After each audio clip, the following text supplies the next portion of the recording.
planet? Is Janet from another planet? Is Janet from another planet? Is Janet from another planet? Is Janet from another planet? Is Janet from another planet? Is Janet from another planet? Is Janet from another planet? Is Janet from another planet? Is Janet from another planet?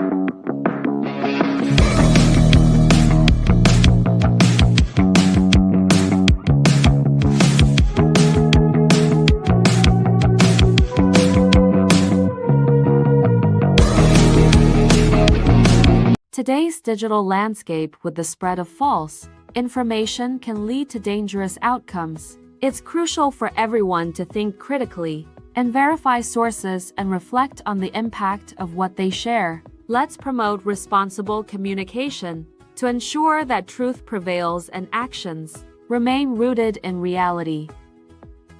The opinions you're about to hear on this show are strictly those of the panel. The following program is rated TV MA LSV. It contains strong language, sexual situations, and violence. It is intended only for mature audiences. Hello, everyone. Welcome to the Friday Night Shit Show, where we always have tons of shit to talk about. Well, I just want to say thank you to my two people on the panel tonight. I'm so happy. We have Ruben again. Hi, Ruben. How are you? Hello. Good. And we have Richard. How are you, Richard? Thank you for joining me tonight. I really, really appreciate it. No problemo. Anytime you need me, just send out a little message and I'll show up. Awesome. Just let the naughty list elves know, and I will show up. Okay. Well, we got a lot of stuff that's been going on this last week. I mean, it's just like here, there, everything is just lots of stuff just coming out. Some good, some bad. But you know, that's why I want to do the show every Friday. It's because Friday is a good time to sum up what we heard about all week long, whether it's good or bad. But I do try to share good stuff on here also. But I'm going to share really quickly. I want to share my Friday Night Shit Show gmail.com in the chat real quick. So anyone that has anything you think is interesting or that you might like us to talk about or bring up, I'm going to, I'll go through my emails, and if I can find information about it, I'll try to share it. But I just want to say thank you to everyone in the chat also. So let's do that real quick before we start hanging out, you know, showing out all our good stuff that we got.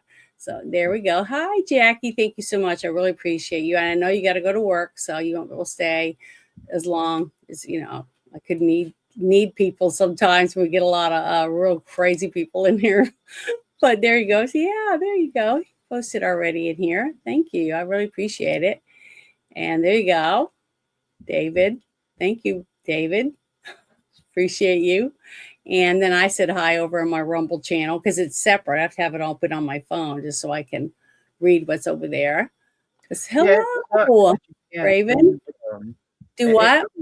I said it really sucks that you can't have your Rumble chat hooked up to your StreamYards. So I know. I have to keep my Rumble over here on the secondary computer. every time they ask at the end, they say, what can we do that's better? I always say, combine our chat, so that we could talk to all of them in one place instead of having to have, like I have 3 different places I'm streaming, and I have to go to X or to my, to LinkedIn or to wherever I'm at on my phone, just so I can reply on that. And I just think that sucks, but oh well, that's the way it is. Hi, Gemini. How are you? I've been so busy. I've missed so many things. I've tried to stop in on the spaces and stuff, but I really appreciate you supporting me. You're such a sweetheart. Thank you so much. I really appreciate it. But also, here is my Friday Night Shit Show at gmail.com. And just send us stuff. And I do read them. I will try to get it up on the show if it's not going to get me another copyright strike, because I already have 2. I got 2 warnings right now. One's 2 years old, but I still have it. I haven't been able to get rid of it. And then I got a new one when they demonetize me, saying that I post the same videos over and over again for clicks. So, well, I can't do anything about it, even though I sent them a video and said, here's what I do. But they they did no. something similar to Jill, anti-derivative Jill. Mhm. They said that she was AI. They said that Stark of Iron was AI. Mhm. And I've said this before, and I'll say it again. YouTube makes money when they demonetize their creators. Mhm. That means they get to keep the money from your Super chats. They get to keep the money from anybody who has Subscribe joined. to you. Mhm. Yep, all of that stuff. They get to keep it all. So No, I didn't get a dime. I had over 300 after 2 months, and I just submitted my tax stuff. I was so excited, and I'd made videos for super chats and everything. And then I got that thing, and they said that you have been suspended for making the same repetitive video over and over again. So I went through all of my stuff, and I put, episode 1, episode 2 on, like on the shit show, because I thought, well, I use the same picture. Maybe they think that's it. But when I made them my 4-minute video showing, I got chicken videos, I got arts and crafts, I got cosplay, I got movie reviews, I got shit show, I do gaming on Saturdays, I do all this stuff. And they still said no. So I was like, oh, well, nothing I can do about it then. So no, my hair is pulled up in a bun. Because I wanted to fix it down, but it just looked like shit. So I pulled it up again. But no, I didn't cut it. I still have it. But hi, Bob. How are you? Thank you for stopping in. I really appreciate you. We appreciate all of you guys. I mean, thank you for being so supportive, even though I know the shit show gets on a lot of people's nerves, because I started out with tons of people who always wanted to be on the panel every week. But after a while, some people just say, fuck it. I hate politics. This sucks. It's never going to get better, whatever. And they just say, fuck you, and they leave. And then I don't have anyone. But guess what? I'm not quitting, because that's why we're where we are today. It's because too many people said, fuck it, I'm not voting anymore. I'm not going to do this. I'm not going to do that. And we got screwed because of it. We got so much fraud, so many criminals, so many pieces of shit running around with our tax dollars that you and I, went to work scrubbing, hammering, cleaning, whatever it is. And they're keeping it. Yeah, getting shot at, being a cop, being a paramedic, whatever it is that you're doing, and they're stealing it from us. And we let them, basically, by just not putting in our effort. But see, there are a few people like me that are real boneheaded and annoying, that I go work the polls, and I I volunteer at the animal shelter, whatever I can do.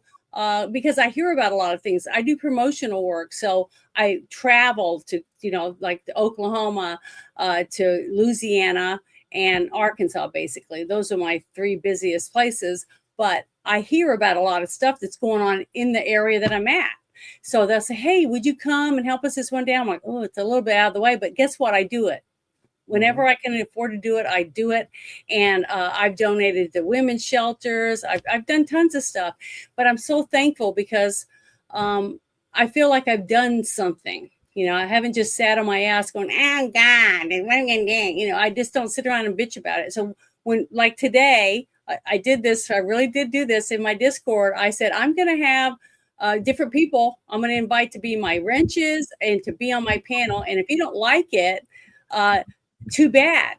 Because if you aren't going to get up your ass and come be on my show and help me and be supportive, then you don't have the right to bitch and moan about it. Because I want other people's points of view on the show. I think it's important that we don't always just go lock, step, and barrel, because nothing gets solved when everybody just is in the hive mind. It's just not good. It's not good for all of us, because none of us are the same. Our DNA proves so every single one of us are not the same as the person next to us. Okay. And God did that. Okay. Not me and not you and not just our parents. Okay. They had some help. But the thing is that, you know, if we just sit on our ass, nothing gets done. Nothing changes. So I don't care if people like me. I get death threats. I get all that shit. And I'm sure you guys have gotten hate yourselves. But I'm not going to quit doing it. You know, I'm just going to keep doing it. So, that's why I started doing this. And my first show, I had my sister on it. Our mother had died, and we were just depressed. And we just said, "Fuck it, let's do a live stream, and we'll call it the Friday Night Shit Show." I think you remember, Ruben. Did you join us, Sandy and I? So At one time, yeah. that's how it started. You know, I just started getting on there and talking about shit that we wish we could fix. That, you know, but some things are out of our hands. But if we talk about it with other people, maybe we can come up with some good ideas on how to help each other and achieve goals. Like someone's never worked the polls, I'll tell them, this is what you do, this is what you do, and go in and they'll train you and you just follow the rules. American Bob was one of them. I used to say it all the time. Sign up and work the polls, sign up and work the polls, you know, all the time. And I know I a broken record, but American Bob did it. And he went and worked the polls. So now he knows what other people are talking about. I saw this happen, and I know they were, you know, stealing or they weren't doing something right.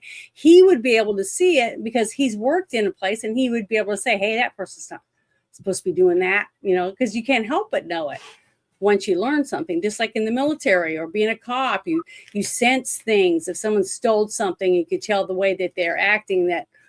You got to keep an eye on that person. It's just things, instincts that you get over time. So that's all I'm saying is that if you guys want to make a difference, you can. It doesn't mean you have to be active all day long, every day. It just means like once a month, volunteer to do something. Go to the animal shelter. Go help at the elderly home. Go to the VA building, you know, and say, "Hey, I'd like to help you guys. What can I help you guys do today? Clean windows, dust ceiling fans." VA has an entire volunteer section.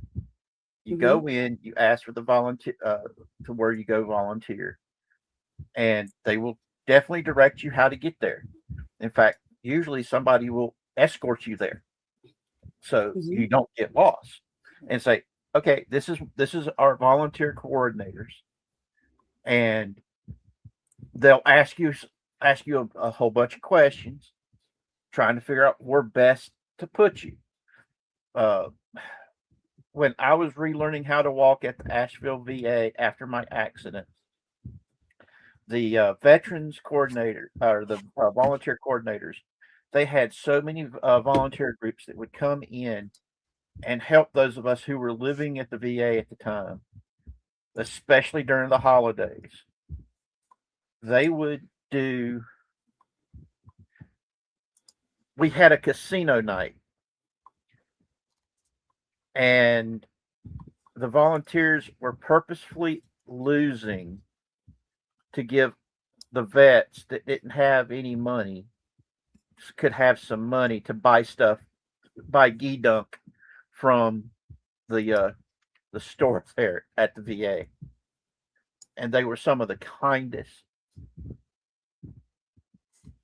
most caring and compassionate people, especially during the holidays when so many of us, our family was 2 to 3, maybe even 4-hour away drives. And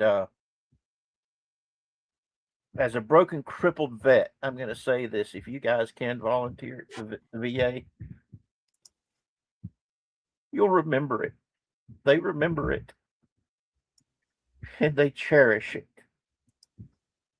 So, yeah, that's a good one, Miss Janet.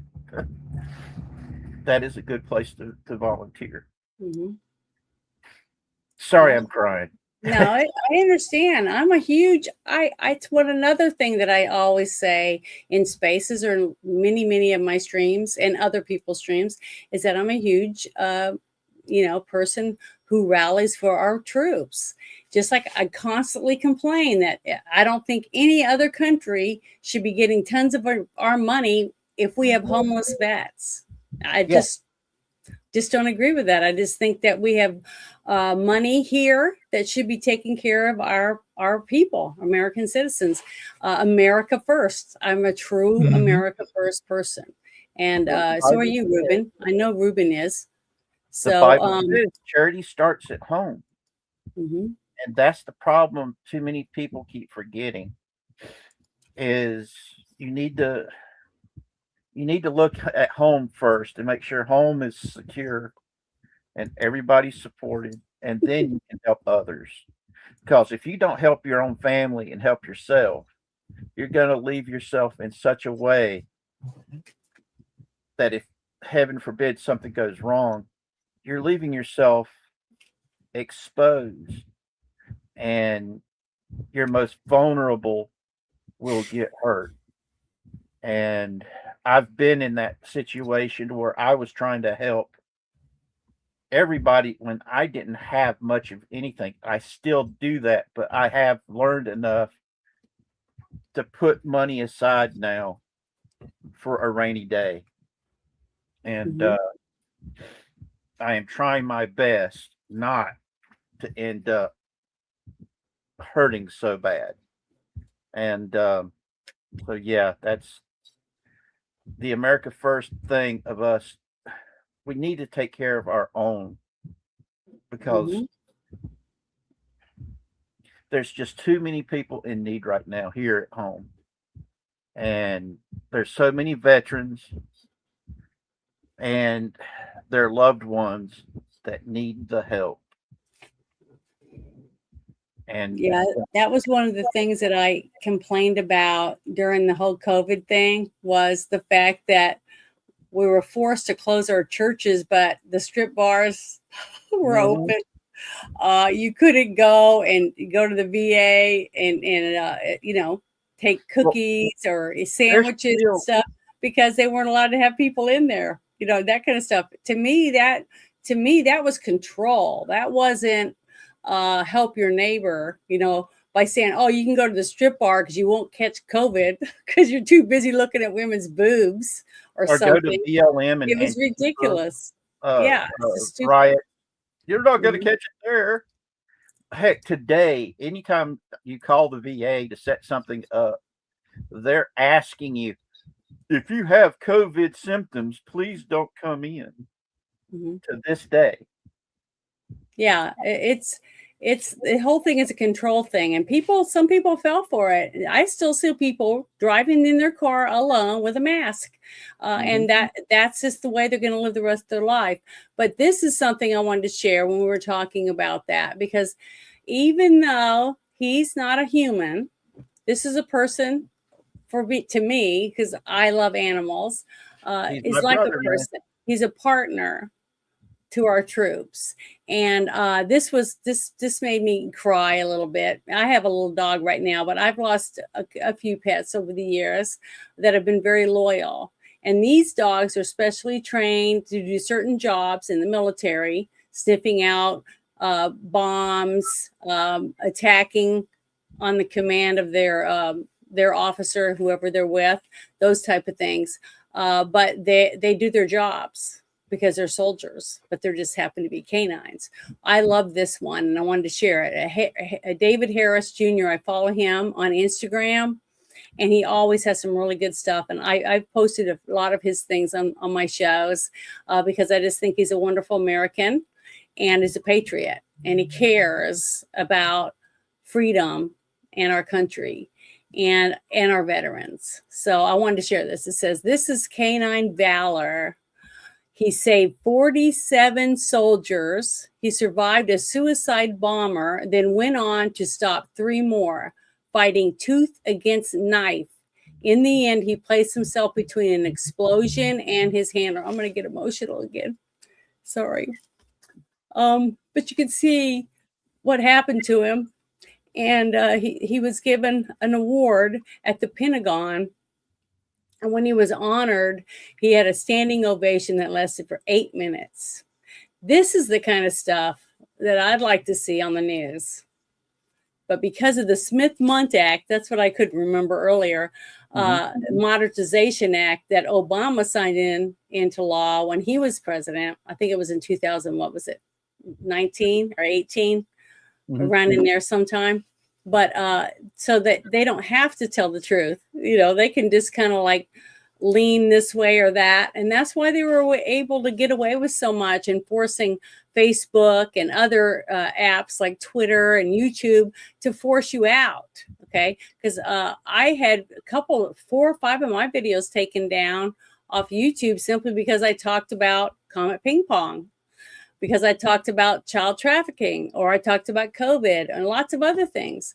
So it's just sad that we live in a country that I feel in my heart is the best country in the world, the most free country there is. Yet we still have this stuff going on to where a person can't say this or that. And I'm not talking about getting on the corner and saying death to whoever and stuff like that. I'm just saying, if you want to say, please pray, become a Christian, or whatever it is, that, you know, if you're on the street corner, you're not grabbing people and dragging them down to make them pray or whatever. I think you should have the right to do that. I really do believe that. And I believe that soldiers have died for us to have the right to do those things, to own a weapon, to own your own home, to go to the grocery store over there instead of that one, you know. All these different things. Buy a car that you want to drive, not one the government says you have to drive and plug in for 2 days before you can go 30 miles, you know, stuff like that. So I don't know. I just wanted to share this because to me, this is a sacrifice. And the soldiers that train this dog to do all the wonderful things that he was able to do, it just makes a difference. And if we don't tell other people, then how are they ever going to know anything? And that's another reason why I share this stuff. But you guys know about this? I'm sorry, what? Can you make the picture of the pup a little bit bigger? Oh, yeah, here we go. Let me see if I can get it bigger. There we go. Oh, sweet man. Sweet guy. What a good boy. But yeah, I'm going to share this link in the chat for anybody who wants to see it, and share it with other people, because that's why I share all the links. I share everything because I want other people to share it with their family and friends, or on their timeline, because they may be on TikTok, they may be on Rumble, they may be on Kick. You know, I don't know what app they're on. So I just would like you to share it. So hold on. Read the bottom of the picture that I shared. Is that what you're saying? Oh, it's saying that it's a fake story? Fuck, really? Let me go see. And I even cried over it a couple times. Let me make it small again. What? It says this story is fabricated. No U.S. military record confirmed. Oh, well, okay. Yes, this might be wrong, but this does happen because we do have military dogs, because I knew of a few military dogs when my dad was in the military. They used lots of German Shepherds and other breeds of dogs to help them find mines, all kinds of different things. But yeah, that just really makes me sad. And I should have known that. It says Snopes says that. So I don't really know if I believe Snopes or not. But I do. It says that you can find this. I can rate this. But if I rate it on here live, you guys will see my name and stuff. So I'm not going to do that right now.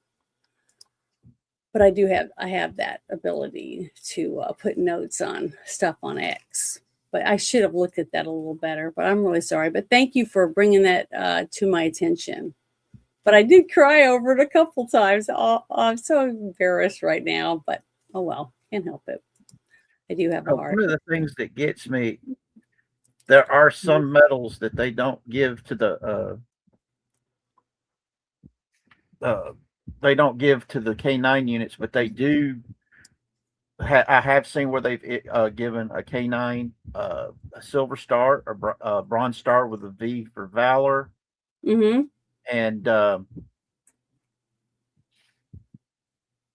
and it's just, yeah, it's one of those things that there are K9 units that have done some really amazing things that if it had been a human that did it, they would have got a Medal of Honor. Well, I have seen, I don't know their name, but I've been to a couple ceremonies, and I think both of them were in the Army, and they were the handler and the dog that won an award because they saved lives, and were able to. One of them was a person that had a weapon. I think it was a big bolo knife thing or something, and they were charging after people, and the dog was able to attack it, and then the man came and helped, and the dog got stabbed a few times, but he was able to apprehend the guy because of the dog, because even though that dog's getting beat really bad or whatever, they don't quit. You know what I mean? They don't let go. They do what their master tells them to do, and they are so well trained. It's just amazing what they're able to do. But that was one of them, and I remember seeing it, and my mom was crying her eyes out. It was it's really emotional because just because it's a dog, because you've seen all these shows, you can see dogs that herd sheep, herd horses and cattle, that catch moles and all kinds of snakes and rodents. They do anything, and all they want is a treat, or a pet on the head. It's just amazing that how animals have helped us humans throughout the history, as far back as I know of, that there have been animals that have helped and assisted. Horses, donkeys, dogs have helped people with their jobs and their livelihoods. So I thought it was great. But I want to share this really quick. This was something else I thought, and there was no notes on it, so it's real. But this is President Trump walking out of his brand new Air Force One at Joint Base Andrews. So I just wanted to share this real quick because I just think it's great. And look at the beautiful colors. So pretty.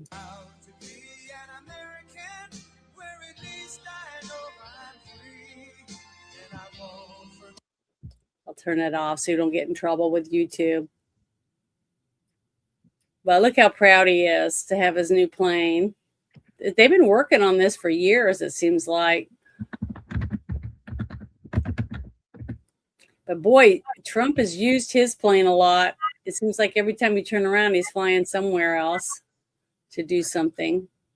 Well, considering the fact he doesn't sleep that much, it's kind of just the way he's a workaholic. Yeah. That's why he gets so much done.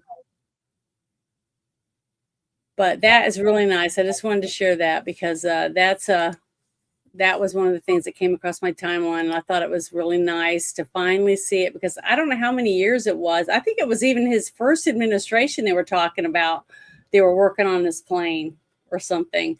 And they were going to put some kind of special engines on it. And he was talking about different things like that. I don't remember exactly everything about it, but I do remember it took years and years and years to get that done, to get that plane done. And it's got to be a good plane, and it's got to be able to do a heck of a lot more than the regular planes that we use, because it has the leader of the free world basically flying on it.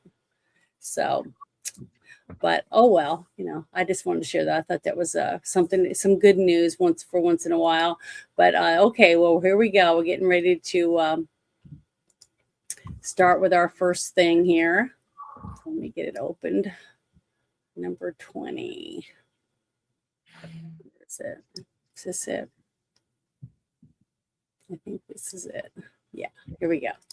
They're talking about my buddy Chippy in the chat. Oh, they are? Who's Chippy? Your kitty? No, Chippy, the wood chipper. Oh, He eats PDF files, and yeah. he's starting to drool about the possibility of starting to get to eat the politicians who protect them. Yeah, I have another friend. He's in the chat that talks about wood chippers all the time, but he wants to put, people that hurt kids and stuff in them. But Oh yeah, yeah, that's the he PDF loves file. wood chippers himself. Maybe one day, we can have a fundraiser and buy him one of his own, so he could have Yeah. it at home. But I thought this was pretty nice when it came. It says the Department of Justice just unsealed images of weapons and maps tied to a terror plot that was targeting President Trump's UFC Freedom 2650 at the White House. Okay, so and it says a 19-year-old in Ohio was picked up after his mother called the authorities on him, and investigators say she may have blown the entire plot wide open. But I wanted to share this this whole few thing days with you ago. guys. This was 4 days before the UFC fight. We want to show some images.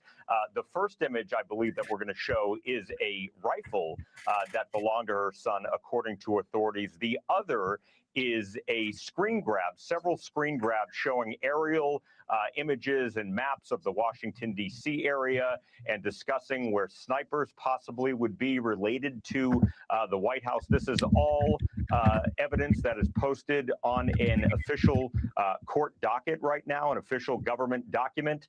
But I will say 19-year-old Tyson Proper's mother called police after she was concerned about his purchases and communications with people online. It then led them to conversations that he allegedly had with someone named Brian Roa and Michael Thomas in Southern California. They appeared yesterday before a federal judge. We're also told that there is a suspect in Nebraska and one in Missouri as well. So what we're being told here, Kaylee and everyone on the couch, is that this alleged plot consisted of a plan to have drones that were actually armed with some type of firepower go and attack buildings around the White House. And once people left, they were going to have snipers nearby attacking some of the people leaving. This was a serious plot. The FBI, the Secret Service investigating this right now. And as you heard the deputy director of the Secret Service right there say that they believe there are more people out there. Right now, though, 5 people facing these charges. And it's incredible to go through these documents and see what happened. But it appears that it was this 19-year-old's mother in Ohio who really spilled the beans on this entire case by letting people know that she had some concerns about her son, Kaylee. Yeah, that's pretty scary. But the good thing is it was foiled before people were hurt. And that is why we're supposed to have the FBI and other agencies to protect the people of America before, we have a 9/11 or anything like that. And we're supposed to be able to trust those people with our tax dollars to be looking for that kind of stuff to stop it, and then share it with us once they do, so that we can see that what they're doing, the transparency stuff. I like that. I think I would love to see all the things that they've been doing. And they are more in this administration than I've seen in any other ones, of things that they've been able to stop. The arrests of all the traffickers and all this different stuff. I share it on my show all the time. But the sad thing is you hardly see it on the news. You hardly see it anywhere besides X and a few other apps where there's people like us that will share it, right? Because most apps don't want you to share it. They say, oh, it's sad or whatever. Do what? One of the things about what happened during the Obama and Biden administration, you had the FBI pulling what they did with the Whitmer attempted kidnapping scandal, to where it was like 20 or 30 FBI agents and 2 mentally handicapped people. Yeah. That they were able to convince to go along with it.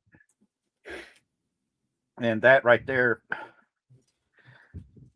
every time something like that happens, it makes it harder to believe stuff. It's like what happened with January the 6th.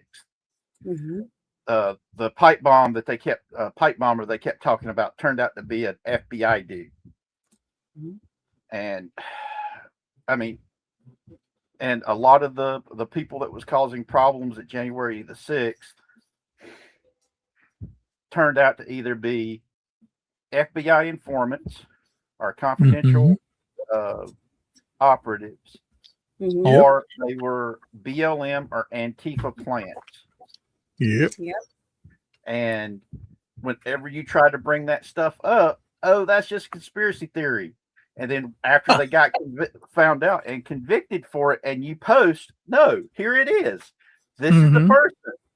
Take a look. This is their rap sheet of all of their Antifa and BLM shit. And Well, but see, you're talking about it right now. You're able to talk about it, share it with people, and share pictures and stuff like that when we wouldn't have been able to do it 3 years ago.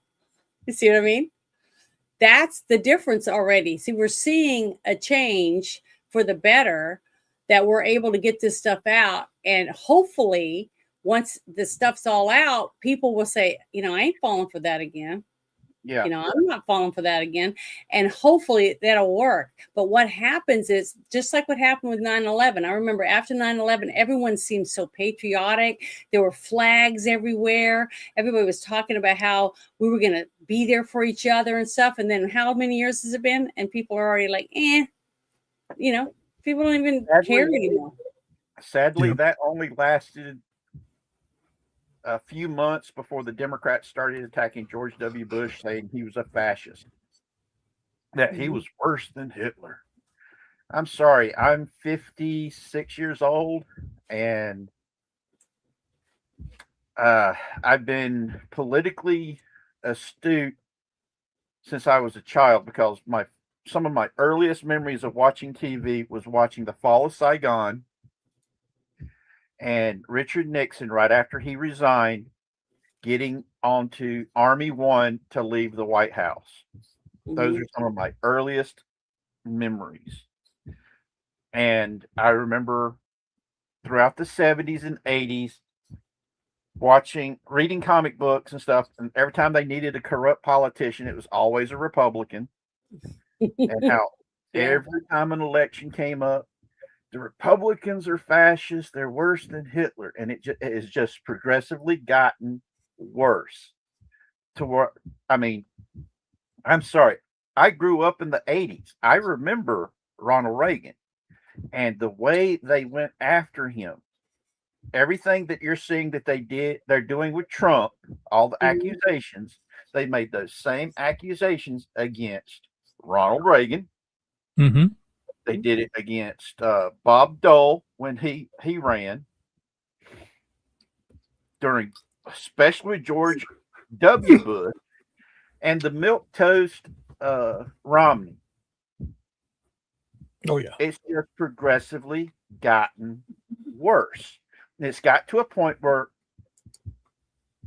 they've dehumanized the Republicans so much. People cheer. This guy was just wearing a red ball cap, and somebody walked up behind him and shot him twice in the head. And the Antifa BLM people said, looks like somebody just took the trash out, and they're all cheering and So That's terrible.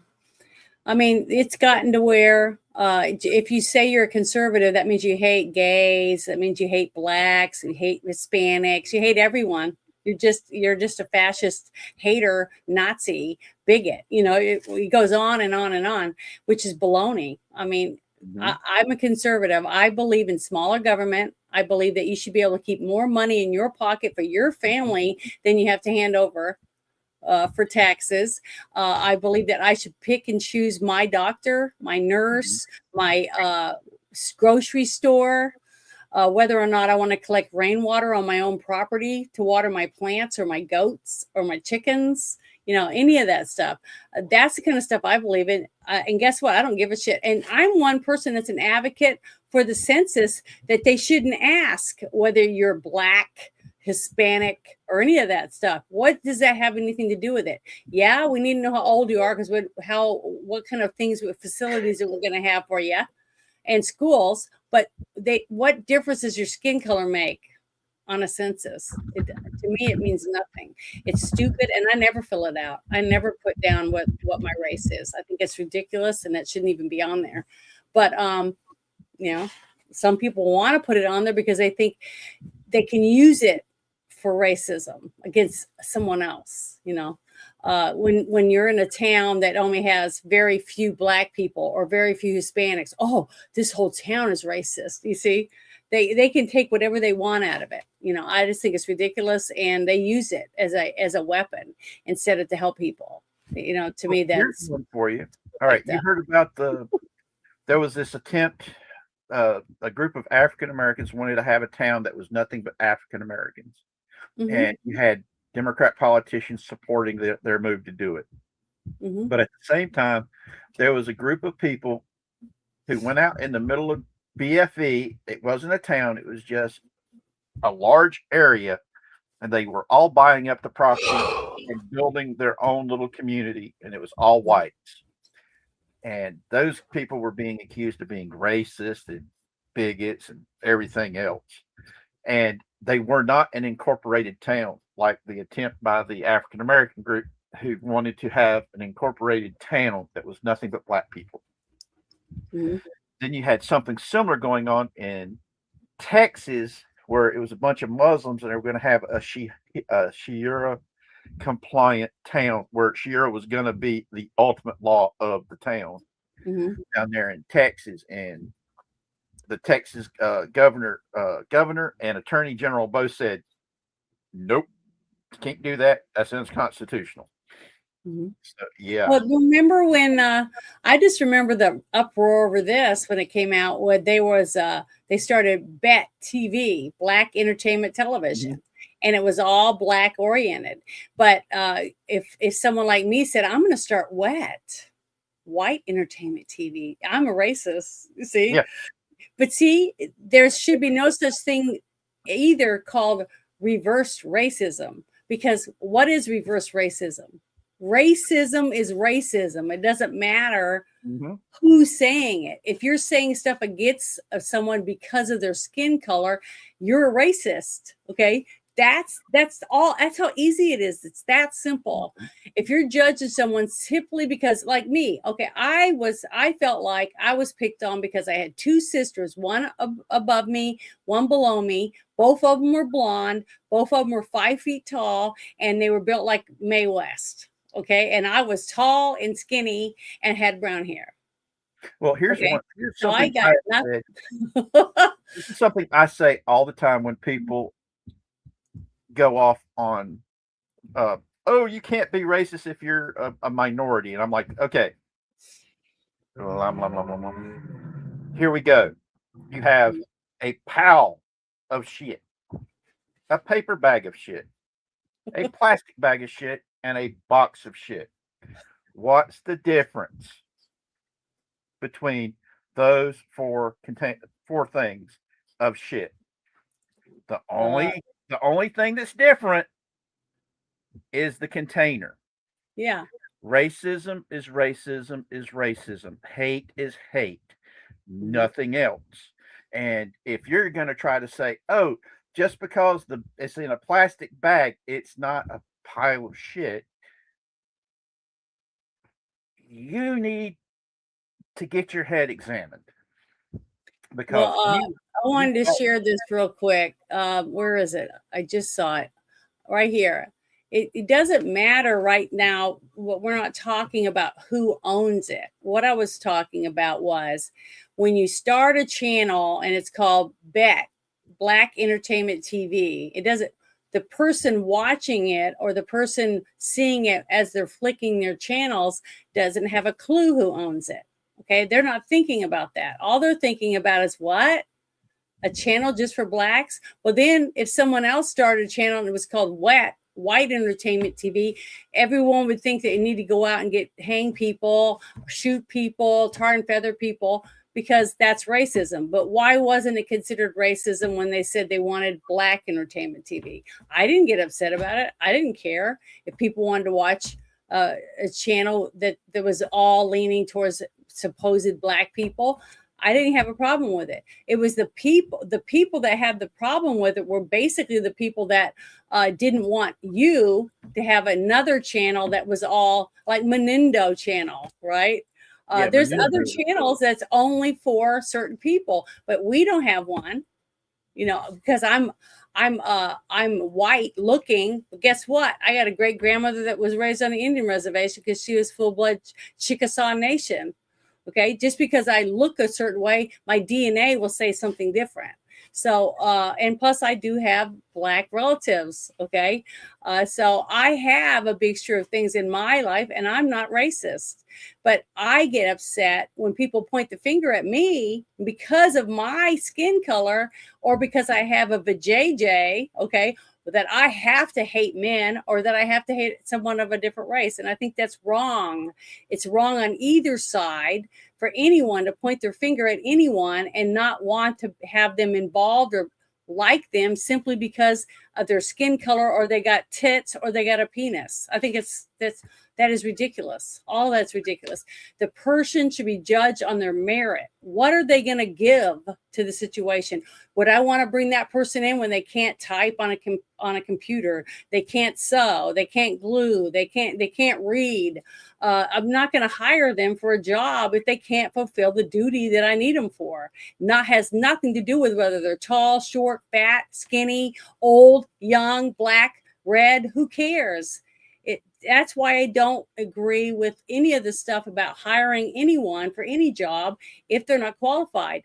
If it's my house burning down, I want a fireman that can come and take my unconscious body out of the building before I burn to death. That's what I want. And that's what every other person that I know whose families are at risk because we use DEI hires to hire people when they don't know how to do the damn work. See, that's the part that screws us up. You take it one step farther every time simply because, oh, that person doesn't understand. So we have to put it in their face. Put it in their face and show them the truth and then make everyone have to do what I say because I know more. That's why we're where we're at right now. The stupidity of it. Instead of using common sense to say, well, if you don't know how to hoe in a garden, then that person shouldn't really work in the garden. We'll just go put that person over there because they know how to do that job. See, you pick the people to put them where they're supposed to go because that's the school they went to. I want to be a cheerleader, so I go to cheerleading school. Well, put her on the team. She should be a cheerleader. You know, to me, it's just stupid the way that our people that we've voted and put in office have fucked us over simply because they want to look better to a certain group of people instead of trying to look good to everyone by trying to help everybody. See, that to me is why we're lost and why we're all drowning because we can't find our way out because we've used so many stupid ways to cover up the problems that we made in the past and kick the can down the road for the next group of people and see if they can fix it. But they kept the money, you see. They kept the money. They just didn't fix anything. They just waited for the next person. And then it never got fixed. Now we have someone who's trying to fix stuff and do it legally. And all they do is tell him, well, he's a loser. He hasn't done anything. And look how long it's gone. Okay. But some of the stuff I'm going to share tonight shows a lot of things that they have done. It's just that nobody talks about it. So no one knows about it. But let me bring up this next thing. Sorry, I go on a lot of rants. I can't help myself. But here, this was supposed to go with that terror plot because it was for this event that this gentleman had and helped to do that event. And what a lot of people don't realize, Patriot, why don't you go ahead and tell me what we talked about earlier before we started the show about Dana White paid for this all out of his own pocket. He did not charge a price on tickets. He wanted to behave, little butt. Sorry, my cat's being a little butt. Behave. Cats are good at that. Oh yeah. But Dana White, he did all this out of his own pocket. And said that he doubt he'll ever be able to pull this off again because he spent $65 million of his own money to do it. And it frustrates me, these idiots out there running around going, oh, the American taxpayers spent 65 million just for this thing to make Donald Trump feel good. I'm like, no, that just like the ballroom, the money was raised by private people, Mhm. and it's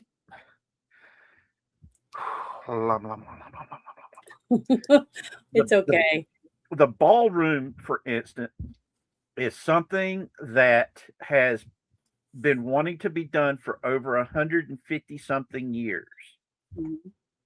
that they've been trying to get it done. Problem is the money. And you got people fighting taxpayer money on it. Instead, they'd rather put tents outside that can't be kept secure, or Mhm. go to one of the hotels and do it where security was blatantly bad. Well, after what happened to Trump in Butler, I can see why Mhm. he's demanding a little more security, and I don't blame him for that. I Kronos mean, is asking if Trump is paying for it. Donald Trump was able to get a bunch of donations. donations to do it from various people, from various groups, billionaires, millionaires, doesn't matter. Hell, I'll send him $25 if it'll help. But let me play this real quick because I want you guys to listen to the reporter asking him a question about what happened with this whole thing with the UFC Freedom 250. I want you to hear what Dana says. You don't think there's a chance the president says, that was good, let's do it again next year? I can't afford it. There's no fucking way we can do this again. I'll never do the Sphere again, and we'll never do this again. Because it cost him a shit ton of money. Of his 65 own million. money. Yes, over $60 million that he paid to have this event. And guess who attended it? The military. That's right. It says right here, it says that Dana White and the UFC, okay, under the company TKO, I don't know who that is, but that's what it says, fully funded production of UFC Freedom 250 at the White House South Lawn. The total production cost came to in around $60 million, by far the most expensive event in UFC history, tripling what they spent on the Sphere, and that's what he was talking about. White has said they expected to lose up to $30 million on it. They knew they were going to lose money, but guess what?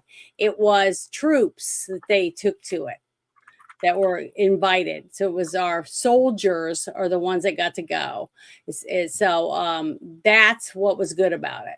Is the fact that just like when we had that whole thing where, I'm sorry about that. Let me close this real quick. The whole thing about that one steak dinner that Hegseth was giving a bunch of his soldiers before they were going to leave. Remember that? Chicken lobster. That's and people were throwing a fit. And we had a president before, right before this one, that told our soldiers, if you don't make enough money, get on food stamps. Those are people that are supposed to put on military gear, go to another country and fight for us, get the risk blowing up, and we're telling them, get on food stamps. And they're bitching and moaning because they gave them a decent dinner with their families. That's the lobster and steak dinner. That is a long-standing tradition that goes back. God, I was so pissed off. How far it goes back, but it goes so far back that there are people that were in Vietnam talking about getting steak and lobster dinners. Mm-hmm. I know. I think it's sad that we have people that don't want to see our troops get treated decently. It's disgusting to me. But this next one was a big one. This just happened, and I wanted to share this because I'm so proud of this woman. I think she did an excellent job while she was in there, and I'm heartbroken the fact that we're losing her, but she wants to go and take care of her husband who has cancer, and she's being a good wife because she loves her man. And all I hear is people bitch and moan about how she hated Trump and she couldn't wait to get the fuck out of Dodge and all this shit. And they're the same people that complain, women don't take care of men anymore. Women just want to do this and do that, blah, blah, blah. And here you got a good woman who served her country and she loves her husband and she's taken off from a great job and she's done a kick-ass job to take care of her man because she's a good woman. And it just breaks my heart to hear some of the shit that I've had to hear. And I'm sure she's heard a lot of shit. But I wanted to play this video for you because it's from her own lips about how, and you can just see she's just such a classy, wonderful woman. And I was very proud that she served us. So I just want to play this for all of you. So here we go. Before the COVID pandemic, Dr. Fauci, as head of the National Institute of Allergy and Infectious Diseases, provided millions in U.S. taxpayer dollars to fund dangerous gain-of-function research on bat coronaviruses at the Wuhan Institute of Virology, work which is now widely viewed as the source of the unintentional lab leak that sparked the pandemic. Now, in support of President Trump's maximum transparency mandate, today, on my final day as Director of National Intelligence, I'm releasing never-before-seen communications and documents that expose exactly how Fauci worked with politicized career leadership in the intelligence community to suppress the truth about his actions, the virus's lab leak origins, and his role in directing U.S. funding for this dangerous research that caused immeasurable harm and countless lost lives. Now, these documents expose Fauci's direct role in influencing and manipulating IC assessments on COVID-19 and how Fauci lied to Congress in 2024 when under oath, he denied knowledge of or participation in discussions with intelligence officials about viral research. We also received testimony from multiple intelligence community whistleblowers who reported retaliation for challenging the intelligence community's manipulation of intelligence on the virus's origins, once again revealing a clear pattern of suppressing dissent, silencing critics, and burying the truth. Dr. Fauci's close relationships with the intelligence community enabled him to assume three key roles that shield him from scrutiny.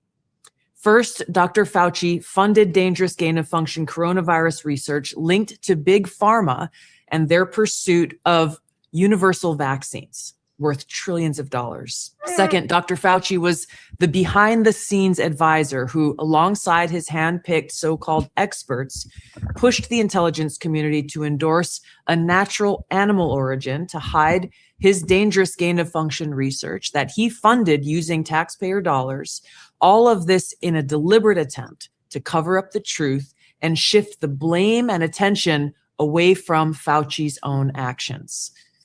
Third, Dr. Fauci became the nation's pandemic pundit, and he publicly pushed lies, disinformation, and censorship using every platform available.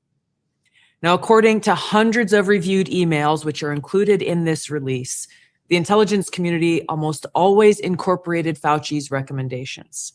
He promoted a fraudulent paper whose publication he helped prompt as legitimate information for intelligence community consideration. Senior analysts praised Dr. Fauci not as a policymaker, but as what they called an unbiased guide to the real coronavirus experts, while deliberately ignoring experts who might dissent from Fauci's narratives.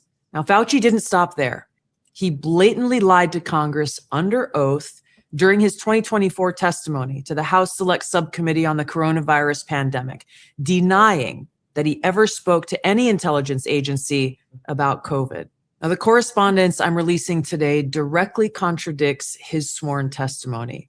Now, we received statements from multiple whistleblowers revealing that the intelligence analysts who dared to challenge Dr. Fauci's COVID origin conclusions faced threats of retaliation, marginalization, and many suffered career setbacks. For example, a contractor was terminated just days after coming forward to ODNI as a whistleblower. Another example, those who advocated for the lab leak hypothesis or expressed dissenting views were reminded by their managers that leadership would determine which analysts would be promoted and which would not. The message was clear: go along or be punished. Senior leaders also sought to undermine whistleblowers by removing anonymity, which is required in the whistleblower process, as they made their complaints, and also insisting that their managers or attorneys be present during ODNI meetings where these whistleblowers were coming forward with their testimony, obviously creating an atmosphere of intimidation. The COVID pandemic caused tremendous hardship and pain for millions of our fellow Americans and countless people around the world. Now, after years of lies and censorship and cover-ups, the American people deserve transparency, truth, and accountability. The tactics that were used to hide the truth are straight from the deep state playbook.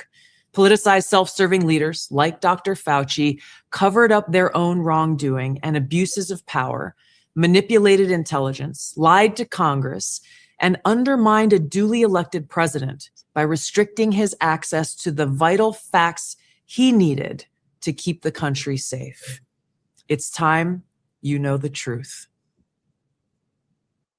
Yes, man, she's kick-ass. She just makes me so proud every time I hear her speak. I mean, she's such a good person, a wonderful person, caring, honest, brave, all the above. And it's not just because she's a woman, has nothing to do with that really. Well, it does, I guess. But I'm just proud that she was a perfect person to put in the position she was in. And I'm thankful for the amount of time that we were able to have her. And I hope that a few of you are wrong when you say he's never going to see a day in jail. I hope he does. I hope they put handcuffs on him and take him to jail. He was pardoned by Biden, so he can't be prosecuted.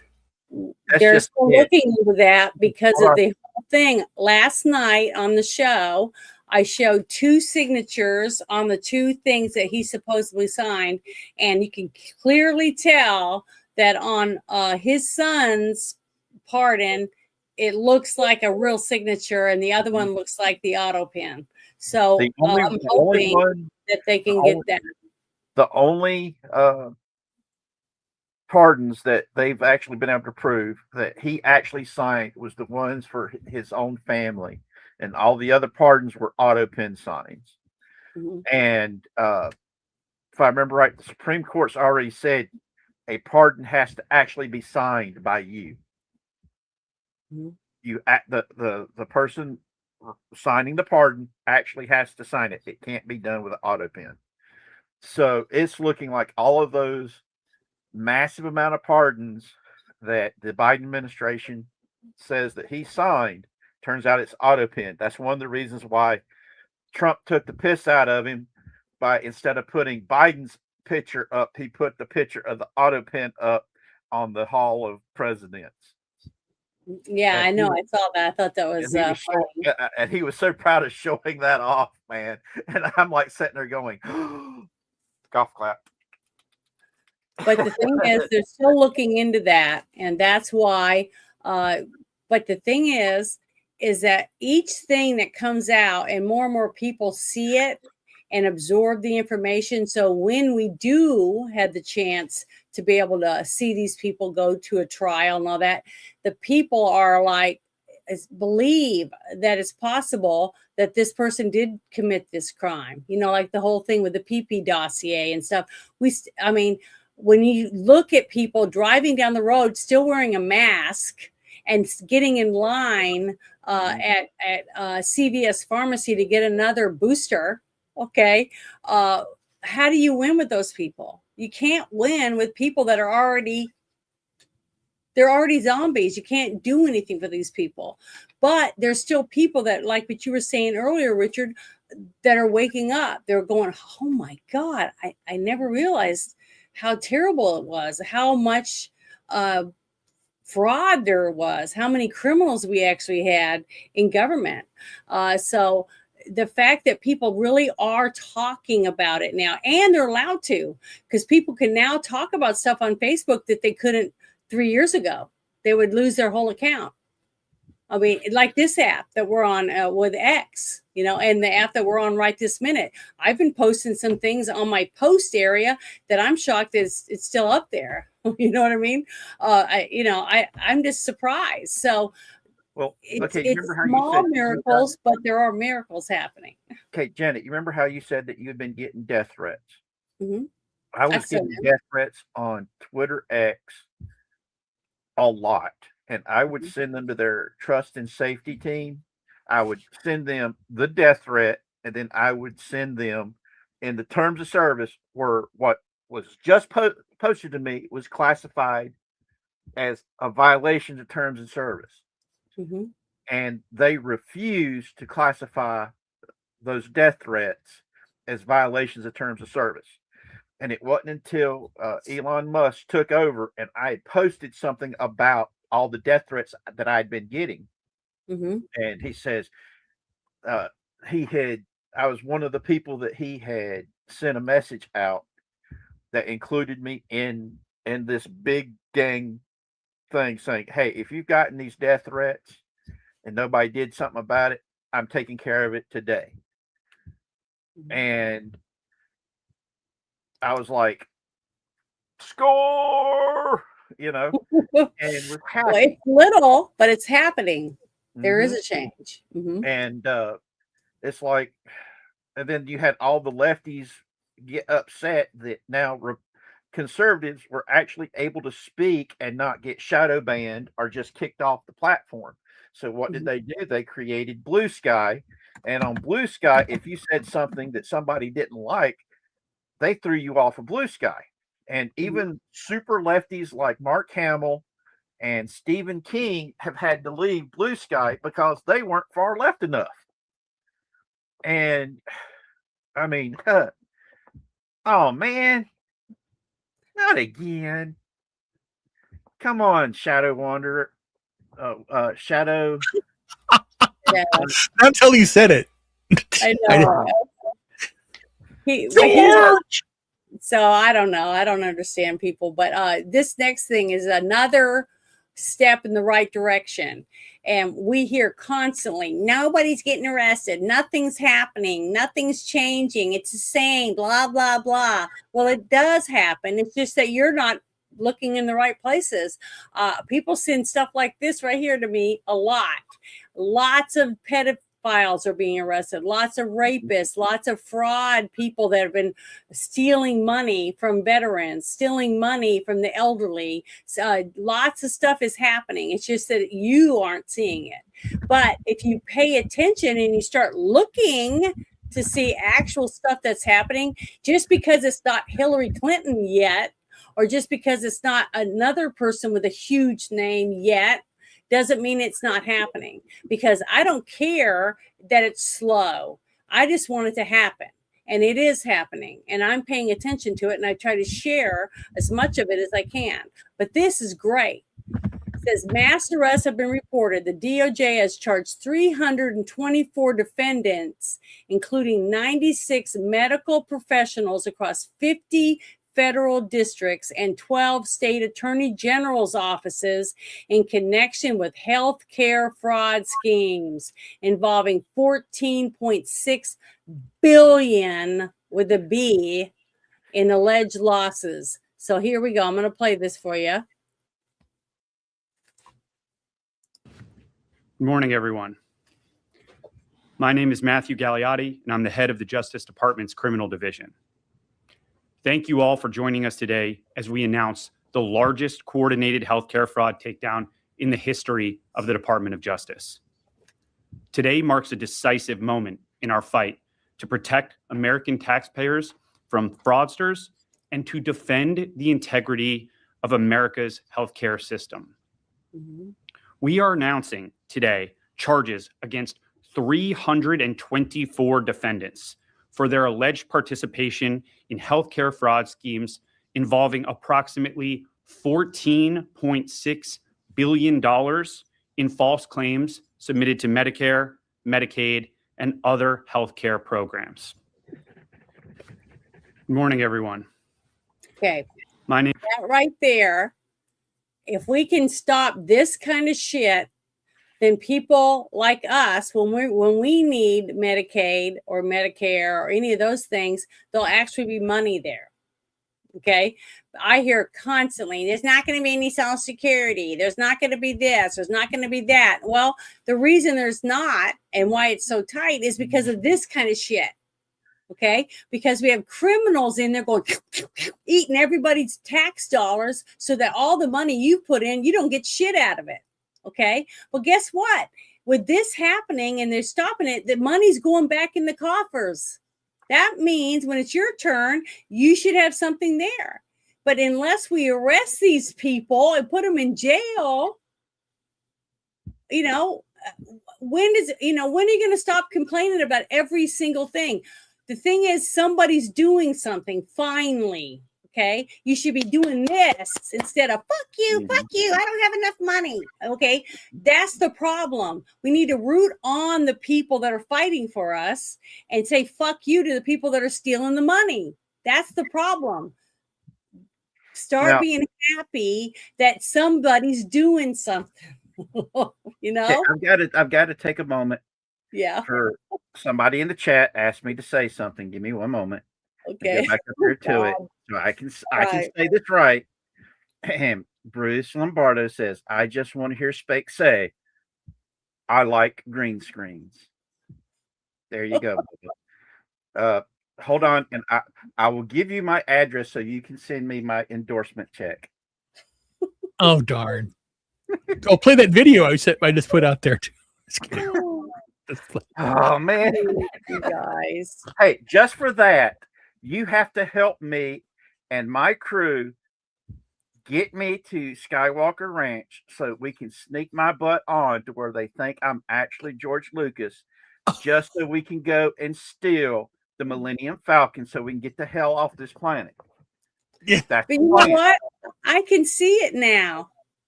I've talked to you a few times and I never would have said that. I didn't even notice it until someone said me it. either. That's what I'm saying, but I do now.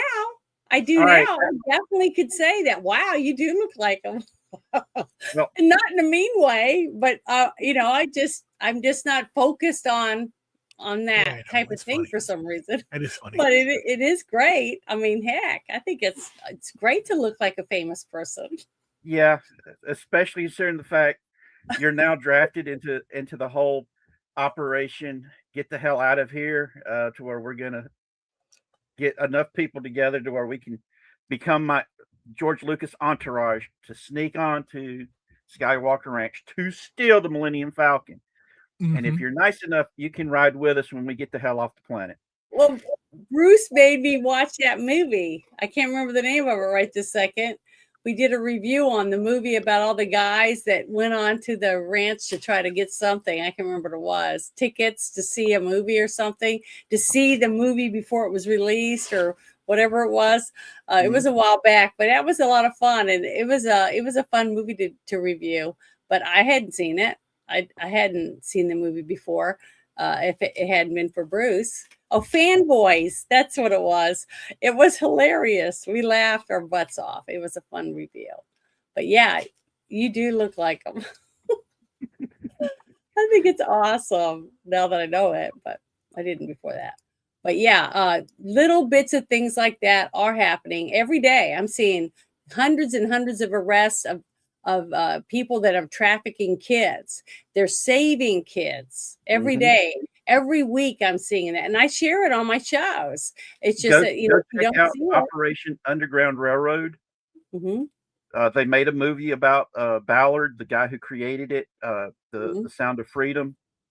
Yeah. Operation Underground Railroad. I've been sending them money since the day they announced their start on the Glenn Beck program when he was still on Fox. Mm-hmm. And it's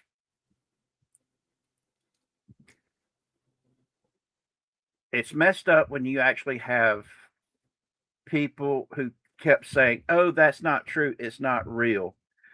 And the Sound of Freedom became extremely popular in South America, Central America, Indonesia, the places where the child trafficking is such a, it's not an epidemic, it's a pandemic down there.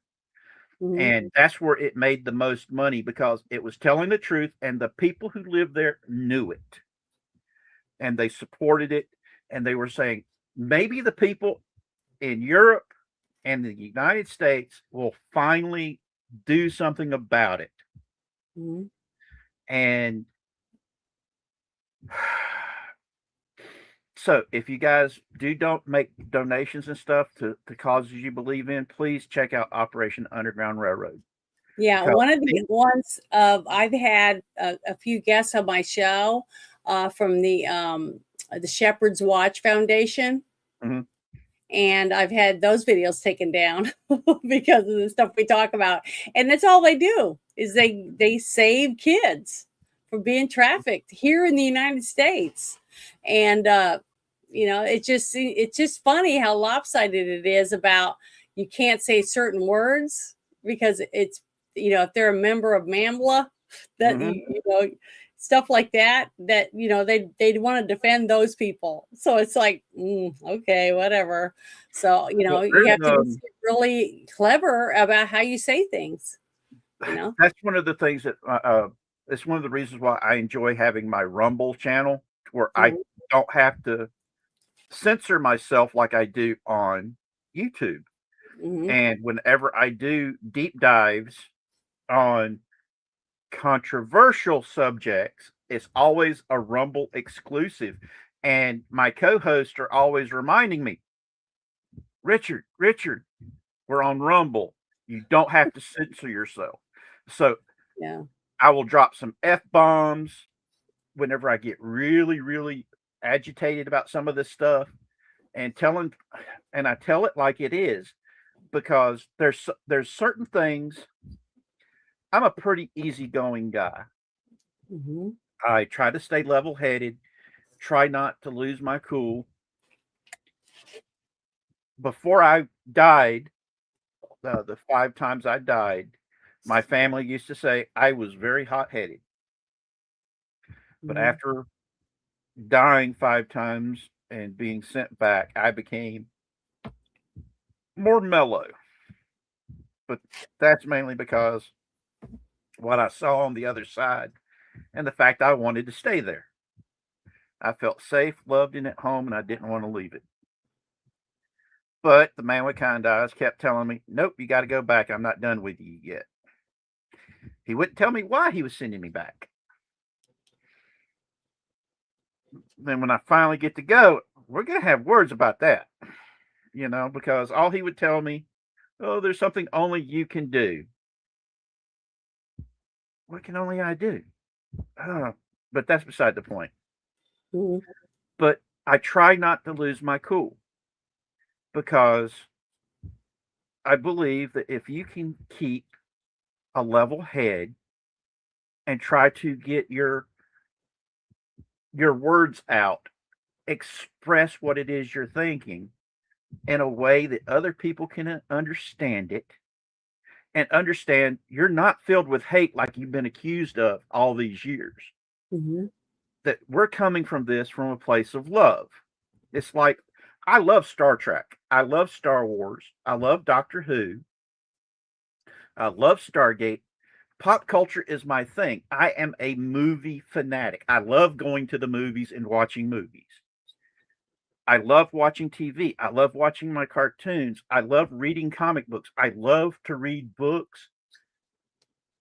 I love this stuff because to me, the pop culture helps you understand the people themselves. Because, like Breitbart said, pop culture is downstream from politics, and politics is downstream from pop culture. They Mhm. feed off of each other. And it's so upsetting when I see people accuse us of being hateful because we don't like what we're seeing going on in pop culture, how they keep putting out these really, really bad storylines Mhm. that all it is them hitting check boxes.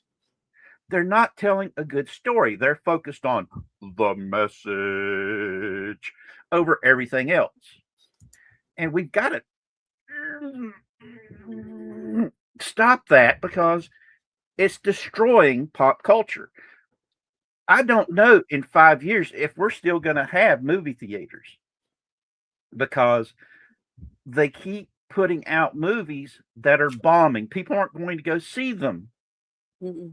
And that used to be one of the few places where you could go with a whole bunch of other people and share that experience of seeing this movie on the big screen together with a whole bunch of strangers. And then as you're leaving, you're like going, oh my God, that was so good. And a lot of times you make friends that way. Mhm. You I don't think look that when they did the whole COVID thing, they knew that it was going to close down movie theaters because maybe they felt like too many in Hollywood had too much sway. So if they closed down the theaters and they only let people watch it through streaming services, that they'd have a little more, the people in charge, I mean, would have a little more leeway on making sure they could make sure the content was what they approved. See what I mean? Because independent movies don't go down streaming services hardly. They end up going to, a few theaters here and a few theaters there. So I think a lot of this goes hand in hand together. like Sound of Because the Freedom. same Okay. people. Sound Yeah. of Freedom sat on the shelf for over 5 years Mhm. because Disney bought the company that had made it, and they Yep. shelved it. And it took because Diesel and the producers and the director going to Disney and buying it back, and they created Angel Studios to distribute it. Mhm. And then Disney throttled them, saying that you had to put their movies on something like triple the screens that were showing the Sound of Freedom. And the Sound of Freedom was sold out. They had waiting lists to get a ticket to go see Sound of Freedom, while the Mhm. Disney movie was sitting empty. Yeah. I know. And it's one of those things that's so frustrating, all because it went against the message that was being pushed. Mhm. And oh God, it just really frustrates me. Well, I understand that, but the thing is, it's getting better. Yes, it is. It's getting better and better and better. And as long as we don't quit and we just keep pushing the narrative, it will get better because more and like- more people are going to accept the difference. It's like I say whenever I'm closing down my live streams. We need to go out. I do, you do, everybody in the chat, listen carefully. Mhm. Go out there into the world and be the positive change you want to see. Mhm. Go do it in such a way that people, just regular observers, are going to look at you and go, oh man, he's doing something good. Or she is doing something good. Look at them. They're happy. I'm not happy. I want that. Do it in such a way you're inspiring others to do the same thing, to be a positive change in the world. Mhm. That's how we're going to make this world a better place, is by doing Yeah. that. Share what we love about these things. Don't talk about why it's bad, why Starfleet Academy sucked. No. Tell people why you love Star Trek. Mhm. Make sure that love is in there. Tell people why you love Star Wars. Let them see the love. When people see what you love, they can't help but to see it and feel it too, and then want to go and check it out. Watch the old stuff and see, oh my God, that is a heck of a lot better than this. Oh my God, the original series really was showing the differences. It wasn't as one-sided, bigoted as we've been told it was. That's how we fix it. And sorry, I'm rambling. No, it's okay. I do the same thing. It's because you're passionate about it, and that's what's good about us doing this. Because when you show the passion you have for something, other people become passionate. Also, that's when they want to help. See, whether it's animals or kids or farmland or the wildlife, lakes. I mean, there's something for everyone out there, and there's a job for everyone out there to protect whatever it is that they love and want to make sure. Movies, old movies, music, you know, real music, not all AI, you know, all the different things.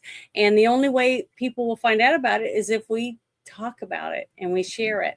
And it can't all be hate.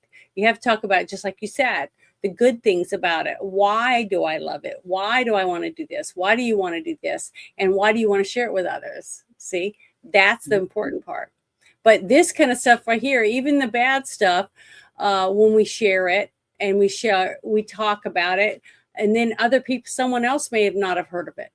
Yep. So that's another reason why we do it. But I remember way back when I was first on a show with Drew Taylor, and we started, and that's when I got the bug for politics, basically.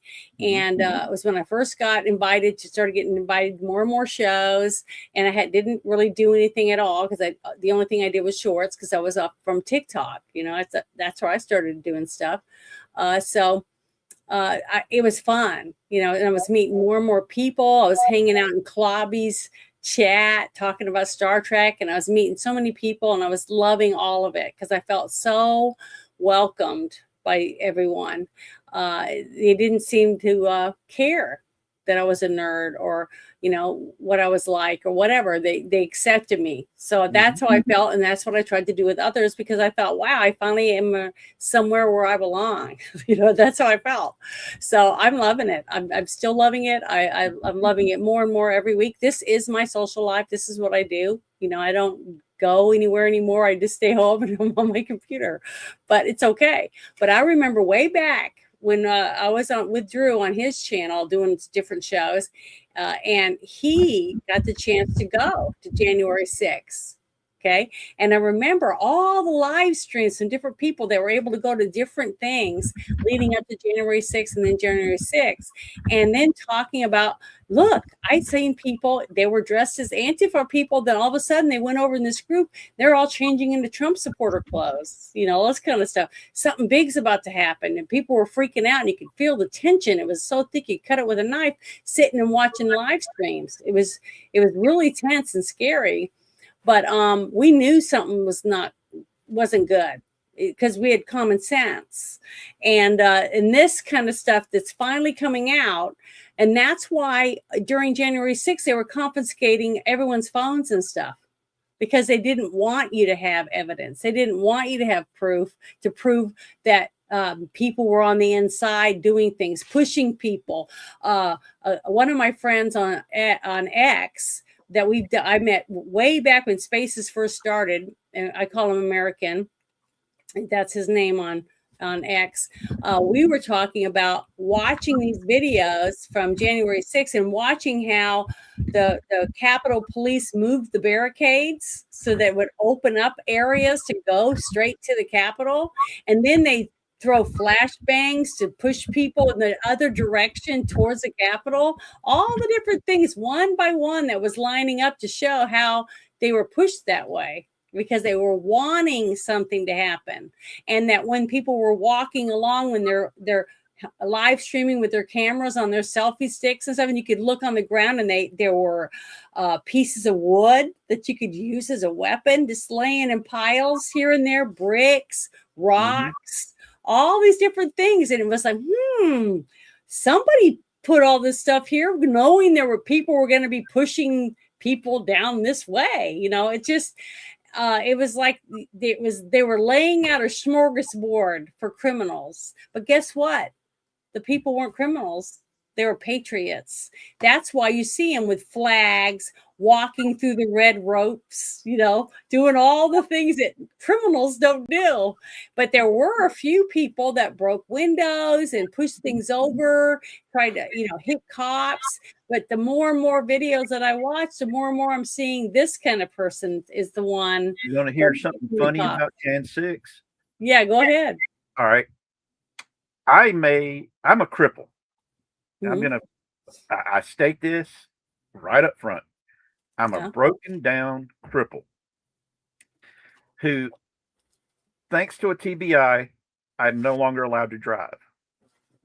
So if I go somewhere, it's because somebody takes me.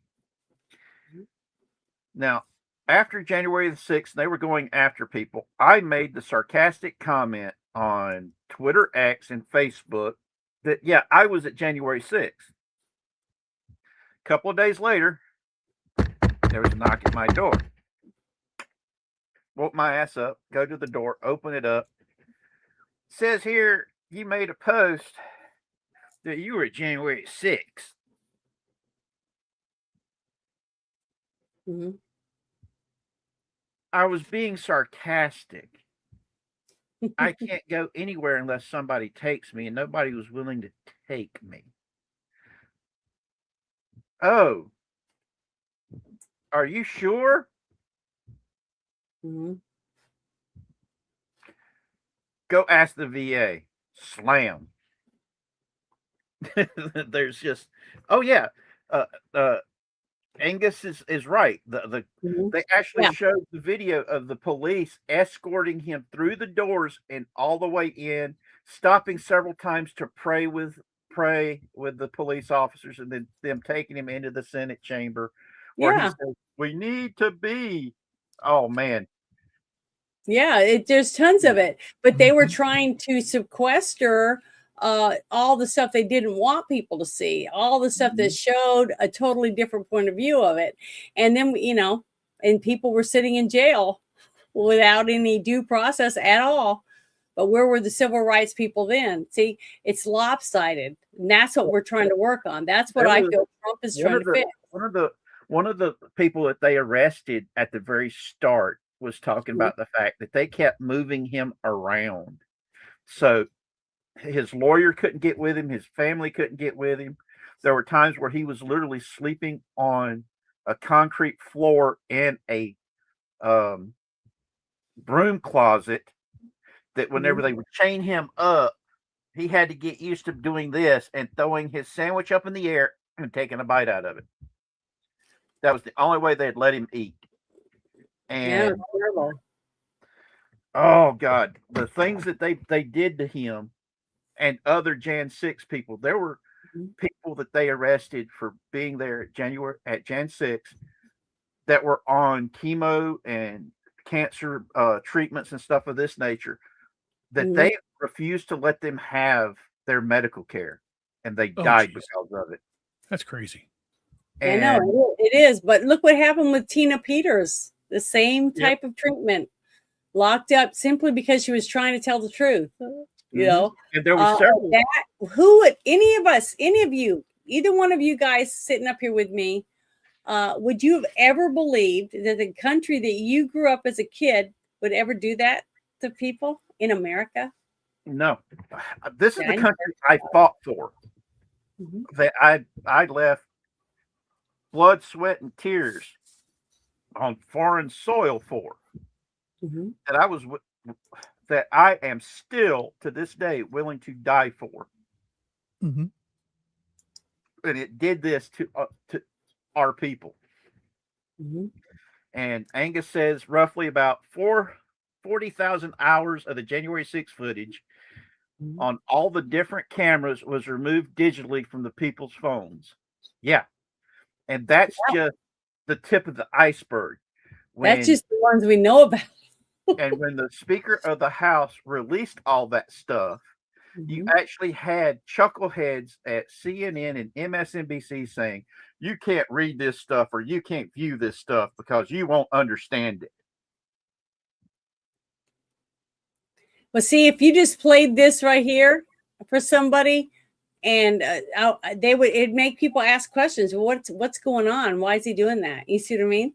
So that's why people should see it, because when a police officer wears a vest with a camera on it and he has a dash cam on his car, okay, and then things unfold and you see the guys get out of the car in front of them with weapons and come charging at them and stuff, and then somebody gets shot, it's more than likely a slam dunk case, just like a family who has a doorbell cam and there's 3 hoodlums kicking in the door, breaking in. Then you hear gunshots and you see one of them fall, and they can't say, well, they killed him in cold blood on his front porch and they weren't doing anything. See, you know what I'm saying? Have you seen the video saves people? have you seen the Bricks and Minifigs debacle with the America Fork Police there in Utah, and I the don't know. fact I that they've think I got might have. they have look up American Fork Police Department, police brutality, and then Bricks and Minifigs. Mhm. The America Fork Police is either the most corrupt small town police department or the most criminally undertrained and incompetent police in the entire country. Mhm. There was this one guy that they went after. He was literally, they said, get on the ground, get on the ground. He was on the ground with his hands up, following what they were saying. And this other cop comes up behind him and blindsides him and tackles him to the ground.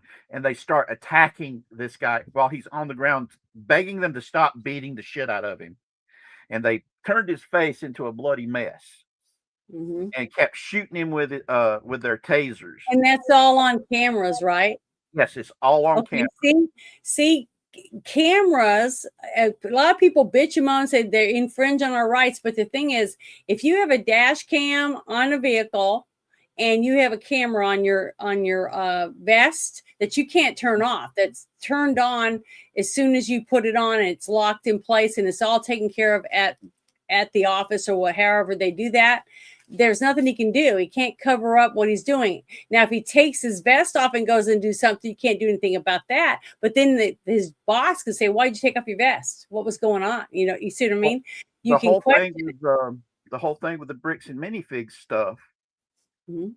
The American Fork Police would turn off the sound recording. They actually had Reckless Ben is a YouTuber, gonzo journalist who was investigating the theft of a $200,000 collection of Star Wars Legos that went back to the very start of Star Wars Legos. Mm-hmm. And they were there, but he was there with a process server to deliver the legal documents for a lawsuit. And the guy did not want to accept the papers, so he called the police and made threats. Police show up. They confront the process server and Reckless Ben. The process server shows, yes, I'm a process server. Shows ID, shows the paperwork. One of the police officers takes the papers, goes and checks, and finds out from the clerk of courts that, yes, that's a legal official lawsuit, and the papers need to be delivered. Anybody that knows anything about law enforcement knows the moment that paper hit that cop's hands, he was bound by law to walk up to this chucklehead that's supposed to be served to and says, "You've been served." But guess what that cop didn't do? Didn't do that. No, he turned around, went back out there, and arrested Reckless Ben. Then they had camera video of them harassing him multiple times, where they just pulled him over saying, "Oh, you ran a red light." "No, I didn't." "Yeah, you did." And then them ripping his car apart for several hours looking for heroin. Mm-hmm. And then they raided the bread and breakfast where him and his staff were staying, and nearly ripping his arm out of socket when they seized his camera phone from him, because they said, "These are all YouTubers. We've got to seize their cameras because they're going to be filming us when we get in there." Mm-hmm. We're going to be doing another deep dive onto the whole thing, because the America Fork Police Department's corruption is so bad that the locals in that town, every time that there's been a town hall meeting, they have been a long line of them getting up and saying, "We're scared of our police department. We're scared of our police department." They've been engaged in police brutality, and they've got all of these police brutality cases that the police department has lost massive amounts of money. Mm-hmm. And the cops that were involved in these police brutality cases didn't get fired. In fact, one of them got promoted to lieutenant just recently. Well, And that's amazing. it's why I call it a debacle, because that's what it is. Well, it is there, and thank God it's on camera. See, Yeah. because it would be their word against theirs.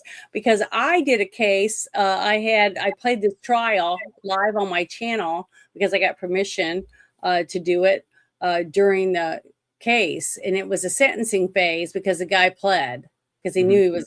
They had everything on camera because he was a FedEx driver, and he picked up a 6-year-old girl and he murdered her in the truck.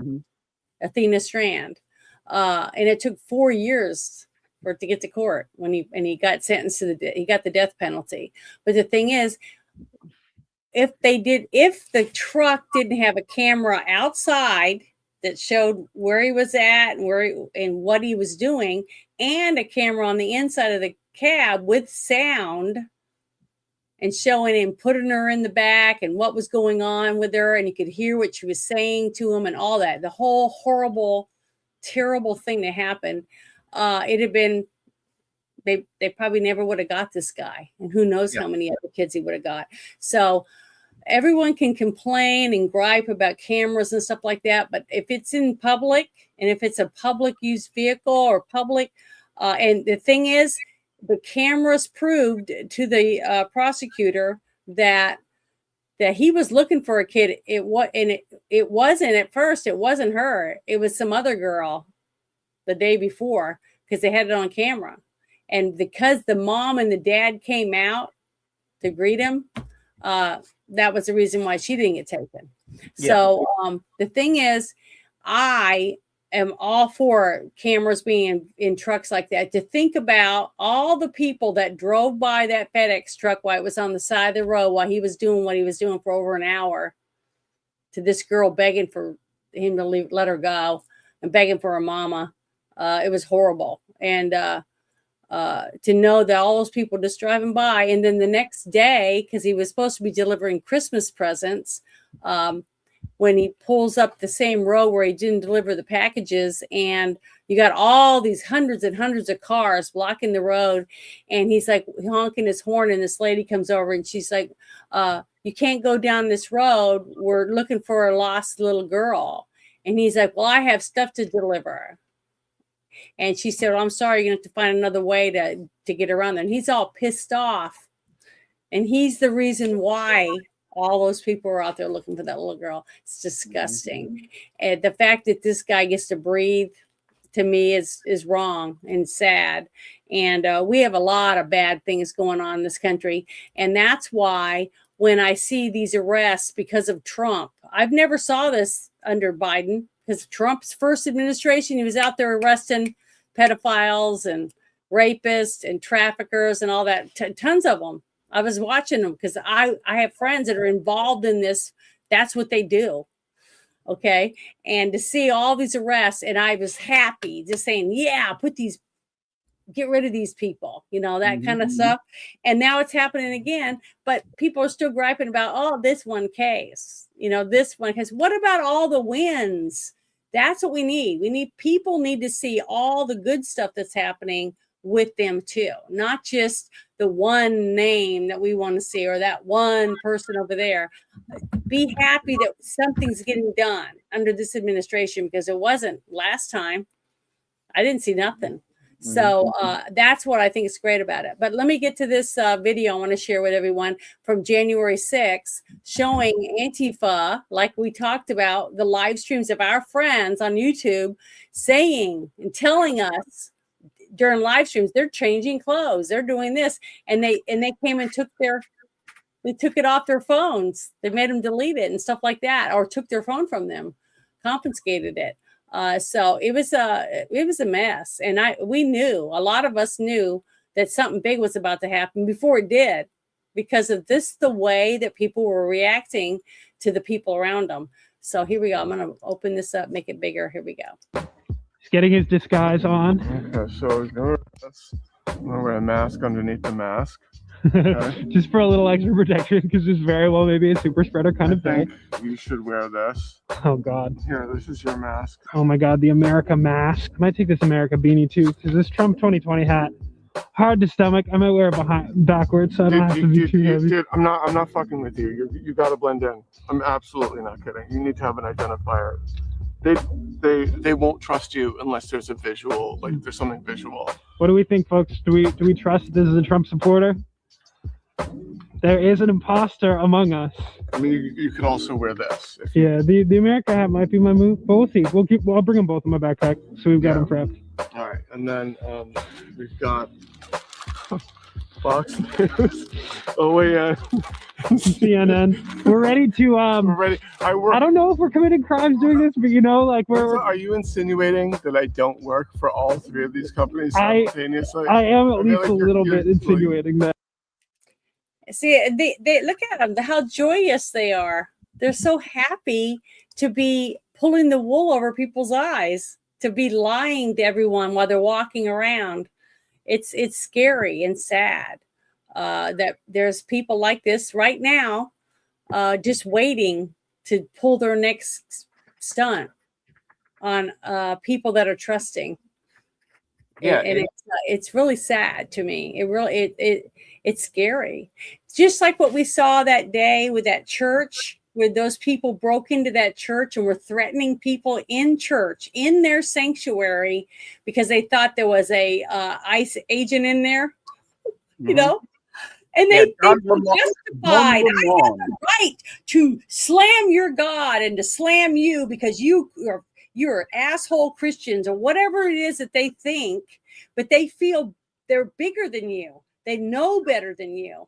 And every time I see this shit, all I think about is Hillary Clinton when she's talking about it takes a village to raise a child. You're too dumb to do it. So we have to help you. That attitude makes me just want to slap somebody. It just makes me so angry. And that's this attitude right here that we're seeing with these people. Well, Don Lemon got into. I still think Don Lemon should have went to jail for that. I don't know. Isn't that still like pending to go to trial or whatever? Some of those people, because I know they arrested like 11 or 12 people. Don Lemon, from what last I heard, they dropped the charges against him, but all the other people that led the protest. Oh, because he was a journalist. I remember that now. I remember that. The thing is, Don Lemon saying, "I'm just a journalist. I wasn't involved," even though he was. He actually showed up early because he knew it was going to happen, and brought them Coke and not Coke, but coffees and donuts and all this other shit. Yeah. So they'd have it when everybody got there and passed it out, and was part of the planning of how they were going to storm the church. And they recorded the whole thing of him breaking the law. And the district attorney, the prosecutors and everything said, "No, we're not going to prosecute you." Well, this is another thing that remember the whole thing with John Bolton when they raided his house? Yes. Okay, for this whole thing that I'm about to play, it ties directly into the John Bolton classified document case with potential Espionage Act violations. Okay, so listen to this. Acting Attorney General Todd Blanche said to the media, asking about DOJ investigating the leaking of classified information, prosecuting leakers who share a nation's secrets with reporters, in turn risking our national security and the lives of our soldiers, is a priority for this administration. Any witness, whether a reporter or otherwise, who has information about these criminals should not be surprised if they receive a subpoena. Also, right here, America Pulse News said, breaking, disgraced former Vice President Mike Pence and his top aides, Olivia Troy and Mark Short, are in serious legal trouble after being criminally implicated in the classified documents espionage case involving John Bolton. Pence is accused of being the main White House leaker during Trump's first term, using his staff to leak top secret information he thought would hurt Trump to the mainstream media, which now has them all facing potential Espionage Act violations. The fly was right all along on the head of Mike Pence. There were rats and moles deep inside President Trump's inner circle the whole time. This is more proof of the swamp that never stopped trying to destroy Trump from within. Yep. Wow, that is amazing. The thing is, it's trickling out. Okay, little here, little there, little more, because there's different groups of people that are doing the investigating. It's not all one group. You got one person at the head of the FBI, but then you got all these FBI agents around the United States doing this part, doing that, doing this, and then you got people looking into fraud, and you got people looking into Medicaid fraud, and then you got people looking into this kind of fraud, and Social Security fraud, and all the stuff. And it all started with the USAID, and then also the DOJ stuff. And I was trying to keep up with it, and then they had the stuff coming out with the Epstein files being released, so you could go to their website and look at all these files, and some of them are just sick stuff, emails, and just reading all of it. It's a lot of stuff to do, and you have to have basically an office of people to just go through all the shit. There's tons of it, and I can see why it's taking so long. It takes a long time to go through file after file after file and read and watch videos and listen to transcribed phone calls and all kinds of shit. There's just so much stuff, and that's why I'm trying to be patient. And everybody that says something's going to be done right now, and I go, why? Obama had 2 terms. Clinton had what, 1 or 2 terms, and then you have Biden had his 1 term. So that's a lot of years of information to go through, and who knows what else they have to add to that. You know what I mean? Also, you got to remember is it takes a while to build your case. Yeah, because you've got to stick. You've got to document everything. You've got to get all your ducks in a row. You got to make sure all the witnesses are able to be heard. And that's one of the things about my family has a lot of law enforcement involved in it.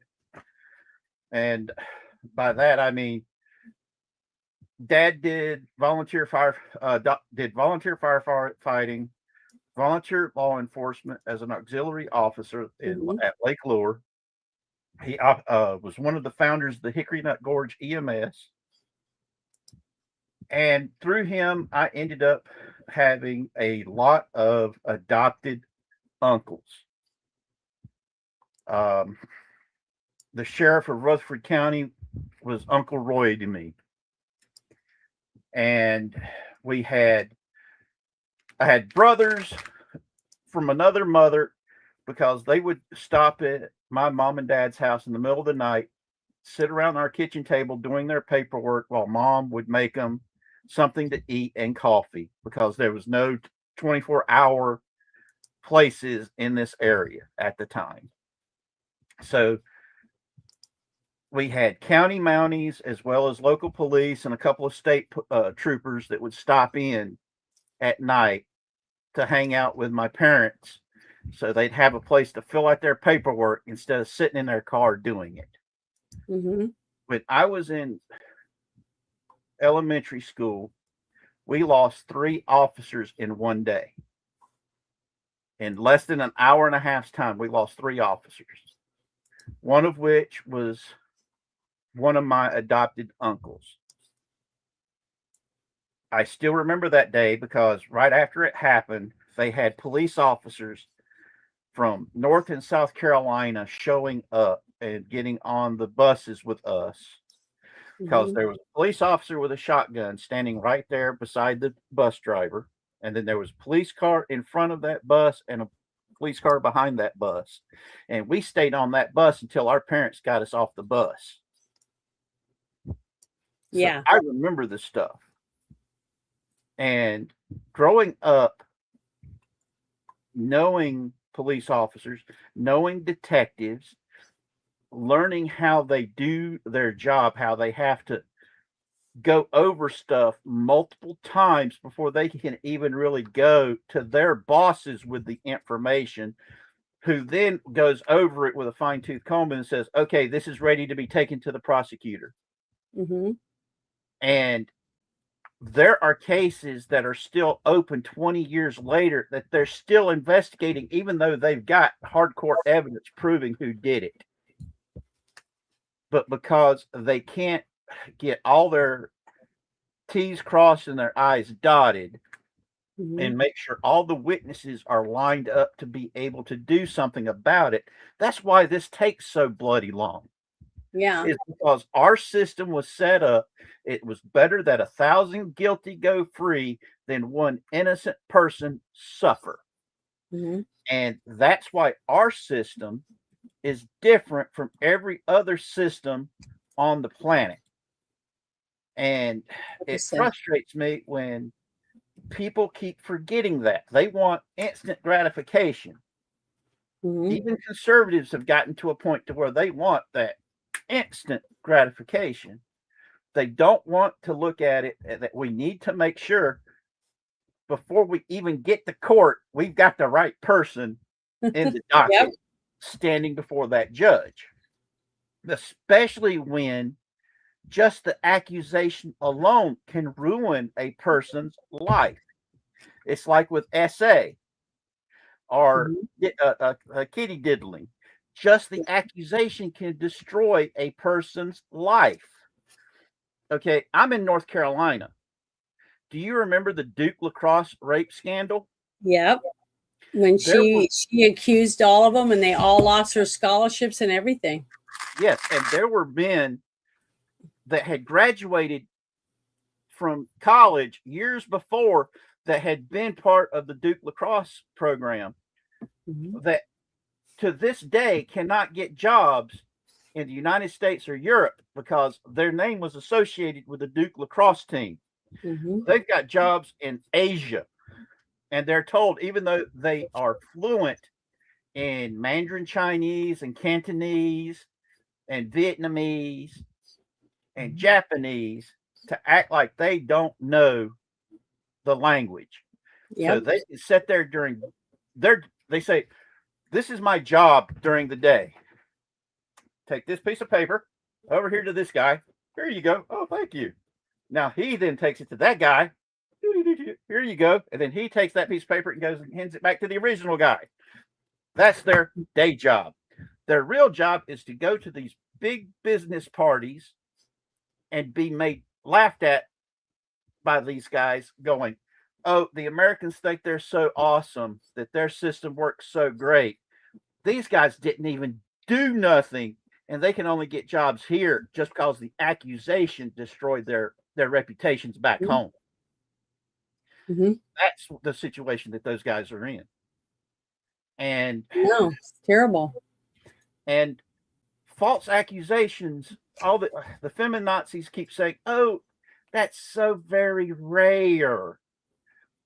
There was a guy that spent 19 years in a prison here in North Carolina because his ex-wife said that he had did horrible things to his son while he was on the other side of the planet. Yeah. He couldn't have physically done it, but he still spent close to 20 years in a prison because the judge and the prosecutor threw the book at him, and then they stopped any attempts at appeals because the prosecutor used it to get a judgeship. Mhm. And he used his position as a judge to stop any attempts at appeals for this guy. If it wasn't for his own son fighting for that damn near 20 years to get him out of prison, he'd probably still be in prison. And the Duke lacrosse case, Lai Fong, I think was his name, that prosecutor got disbarred and thrown in prison because they had proof that he knew that the woman was lying, and he went out of his way to cover up that she was lying about it. Mhm. So I know, but to see, that's what I'm saying. Anyone who goes out purposely lies to get even with someone because they're jealous, because they got a better job or they're more attractive or whatever it is, it hurts all of us because one day when it's your problem because something really happened to you and you've been out there doing the whole thing. What was it my mom always called it? Was something about crying wolf all the time. And what happens after a while when you cry wolf, no one comes because they don't believe you anymore. You're so busy lying Okay. And that's where we are right now. We have so many people that just wander around and a huge scandal or something happens and everybody just goes, and they walk off because nothing is as big as the next thing. You know, everything has got to be so elaborate and huge before anybody even turns to even look. I mean, when a person like that woman in California, she's being stabbed to death on her front porch and she's screaming at the top of her lungs. She got stabbed like 40 something times, and people were standing in the on the street, you know, on the sidewalk, just watching this guy stab her to death. And then finally, some guy down the road, he's up on a pole. He scrambles down the thing and runs and jumps the guy and stops it. But people will rather pull out their cell phone and videotape someone getting their shit kicked out of them than to try to do anything to help them. Because, oh, I don't want to get involved, but yeah, I want to put it on my channel. You know, it's pathetic. We're losing humanity. We're losing caring. You know, it's sad when you can see a commercial on TV where they're fighting, send us money to save the turtles, you know, all this stuff. But people are raping and killing kids right down the street and nobody gives a shit. It's disgusting. That's where we are. That's why all of this stuff means so much to me, because I want to go back to where neighbors mattered. You know, the elderly matters, opening the door for somebody, whether it's a man or a woman or a kid, but you took the time out of your few seconds of your life to open the door for someone, or to say good morning or hi, hope you're having a good day. Something, you know, interaction, human interaction, that we're people, that we're set apart from robots because we have compassion and understanding. But why does anyone care about AI when everyone acts like AI? You just walk around like a comatose zombie with your phone. You know, that's it. That's, you go to a restaurant and you walk in and everyone's sitting there looking at their phones instead of conversing over dinner. You know, it's sad. I mean, that's why they want to get rid of the movie theaters. What happens at movie theaters? People go in, are all excited. They're getting popcorn. They're talking about the movie. They're real excited. They're interacting with each other. They watch a movie and then they leave and they're like, wow, that was great. And they're all talking, interacting with each other. That's what they don't want. Because if you're at home doing this, you're not doing anything with anyone else. You're easily controlled. That's why the whole thing, to me, all is piling up on it, because that's what they want. They want you to be by yourself or at a strip bar. Now, a strip bar is different, because when you're at a strip bar, you're just sitting there staring at a woman stripping in front of you. You're not conversing with people. See? Yeah, you're watching. In church, what are you doing? You're conversing with people in the church. That's why they had to close the churches, because they don't want you to do that. They just want you to be a zombie. Go into the liquor store, buy the booze, then go down the street to the totally nude bar, take your bottle you just bought, because they can't serve alcohol to you, right? Because it's a nude bar, and then get drunk off your ass while you're looking at a woman strip. You're not talking to nobody and doing shit but getting drunk. See, that's what they want. They want people that they're easily controlled, because if I stop him from getting alcohol, he's going to do what I tell him to get more. See, that's how they look at it. But let me at a strip club, you're watching something awesome. Maybe, maybe not. But this next thing I thought was pretty interesting. This whole thing with Trump at the G7 thing in France. I don't know if all of you has heard this or not, but I wanted to share this. It's a 3-minute thing, but I think it's really interesting. Here we go. What Obama did was he did the JCPOA. He loaded up a plane with $1.7 billion in green cash from banks all over Washington, Maryland, and Virginia. They were stripped of all their cash. They had no cash to do payrolls. It all went into a Boeing 757, a wonderful plane, and they flew it to Iran. And they gave it out to people. They bribed people. They thought they were going to get it done. Then they gave billions and billions of dollars after that. And they got a deal that was a road to a nuclear weapon. I get so angry, I guess. I'm allowed to get angry when I watch the Democrats. They talk about it all the time. We had this deal done. You had a deal that was going to give them legally a nuclear weapon. And if that happened, Israel would have been blown away. And in all fairness to Bibi Netanyahu, who happens to be a good man, gets a little excited sometimes. But he happens to be a very good man. We've had an amazing partnership. He's been an amazing prime minister. We have a little dispute over Lebanon. I say, you can do a little softer touch, Bibi. You don't have to knock down a building every time somebody walks into it that's from Hezbollah. But it's been an amazing partnership. But he will say, we're the big partner and he's the very small partner, and that's true. So he came to the country and he begged Barack Hussein Obama, the president, not to do the JCPOA. He said it could be the end of Israel, and it would have been if I didn't come along. And Obama didn't listen to him. Bibi actually went to Congress and pleaded with them, and he got nowhere. And they had this horrible deal that was horrible for Israel, and that's where it stood. And then I came along and I terminated that deal. It had very little time left. You know, it was a short-term deal. You know, with countries, you need hundreds of years. You don't need 8 years and 9 years. This isn't like you're signing a lease on a candy store in the corner. You need hundreds of years. This was a short-term lease. It expired long ago. Had I let it run, it expired. You wouldn't have been around. A lot of people wouldn't have been around. But Israel would have been terminated. I think the whole Middle East would have been terminated. You saw that when everybody was shocked that all these missiles, they were aimed at these different places. Qatar, Saudi Arabia, UAE. Think of it. Bahrain, Kuwait. They got hit. Nobody thought that was, even I didn't think it was going to happen. They didn't think it was going to happen.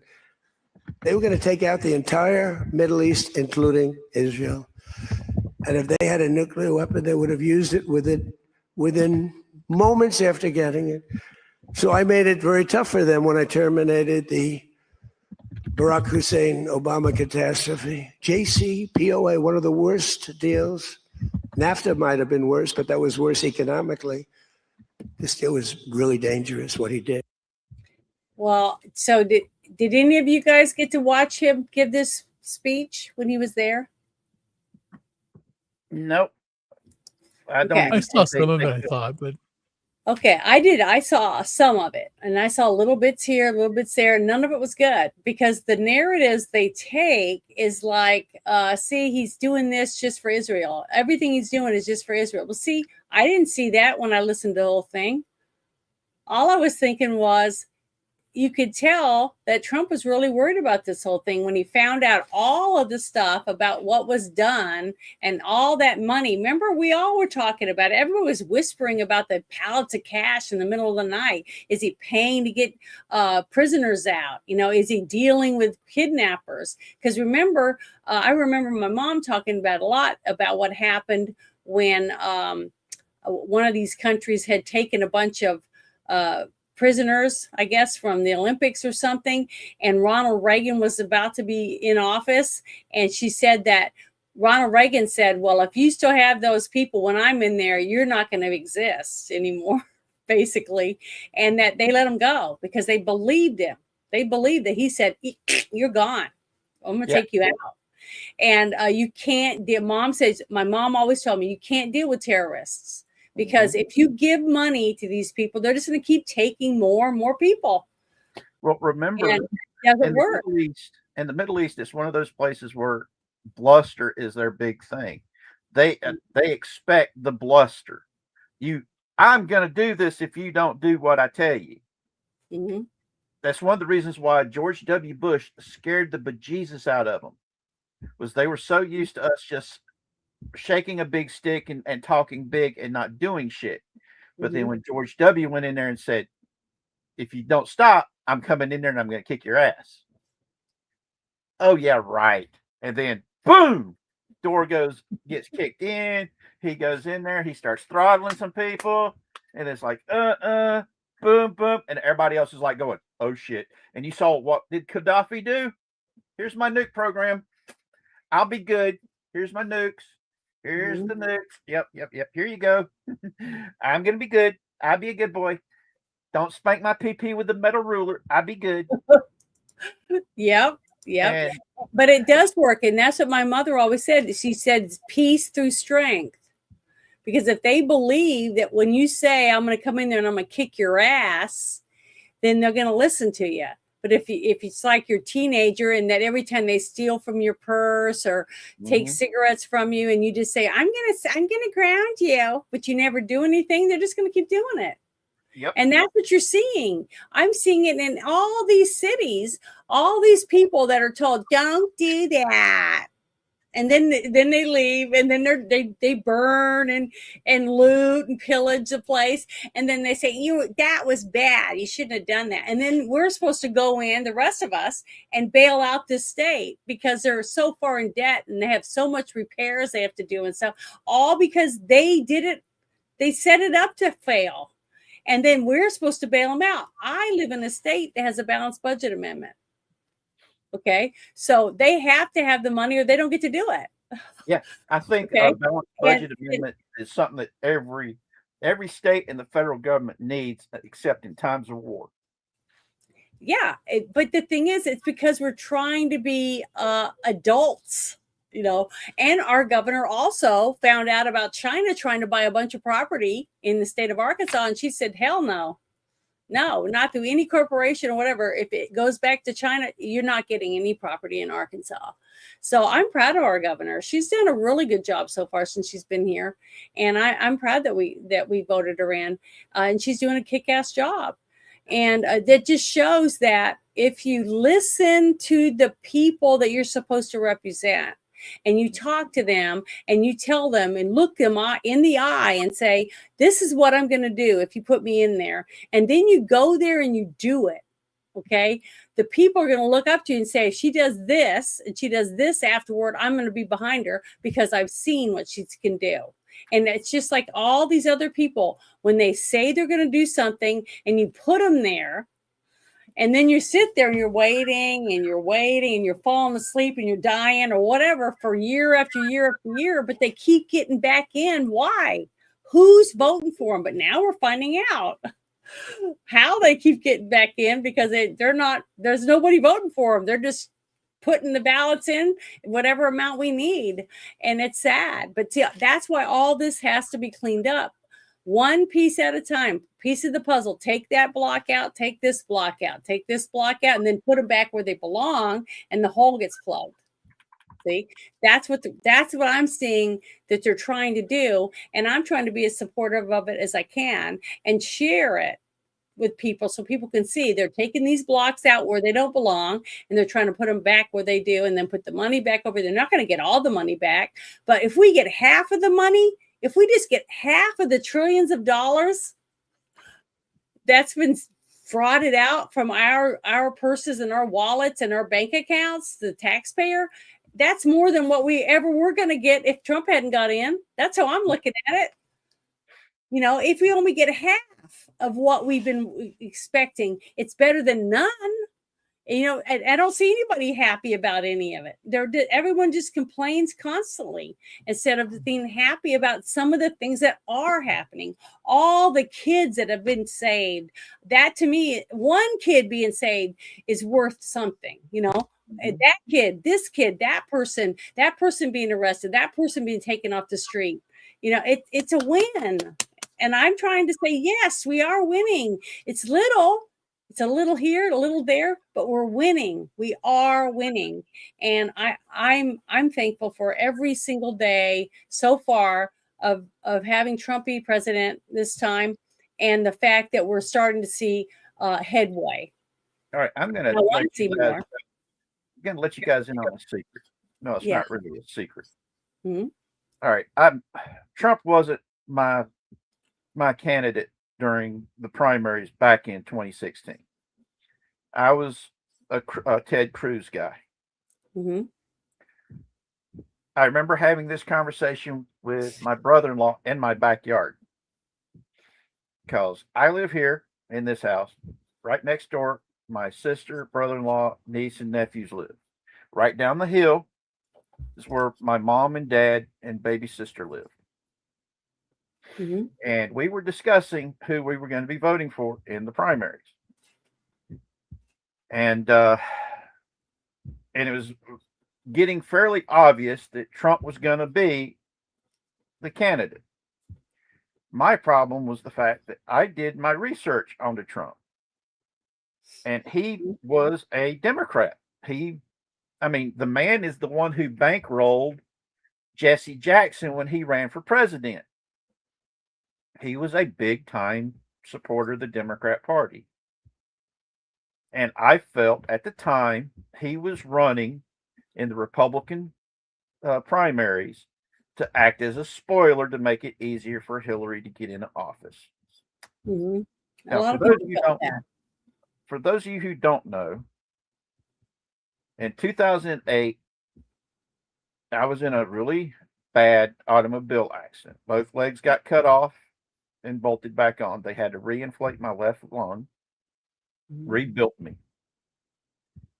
My wife took my kids to England, where fathers don't have any rights.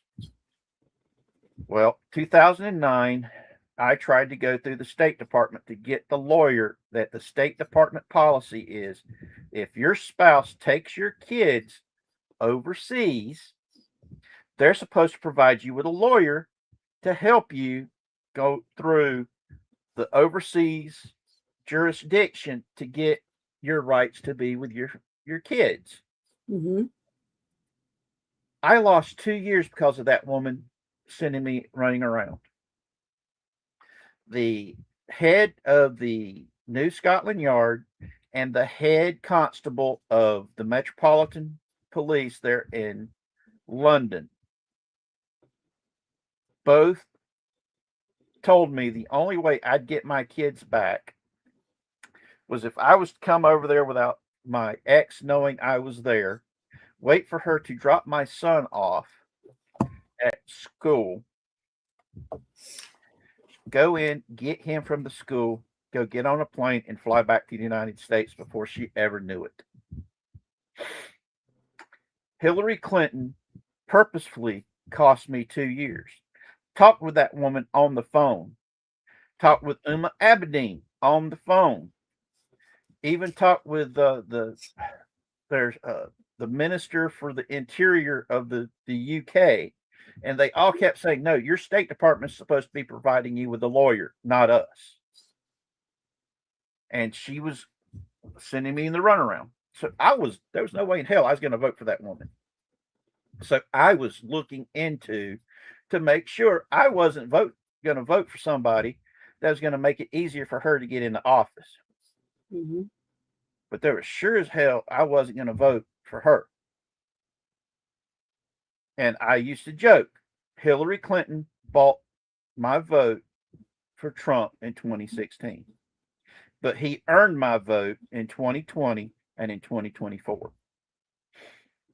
And if you remember the press conference, not press conference, but the press dinner where Obama spent the entire time just unleashing on Trump, and the first couple of jokes, you can see Trump took it in good stride until he realized this was just Obama taking the shit out of him. Mm-hmm. And if you'll go watch that video again, you can see the moment Trump decided, oh, hell no, I'm winning this bitch. And if you'll notice, after that moment, he went all in to win. And that's the only good thing I can think that Obama ever did as president, was be that thin-skinned, petty man-child that he was, and literally light a fire under Donald Trump's butt and turn Donald Trump into the anti-Obama. Mm-hmm. And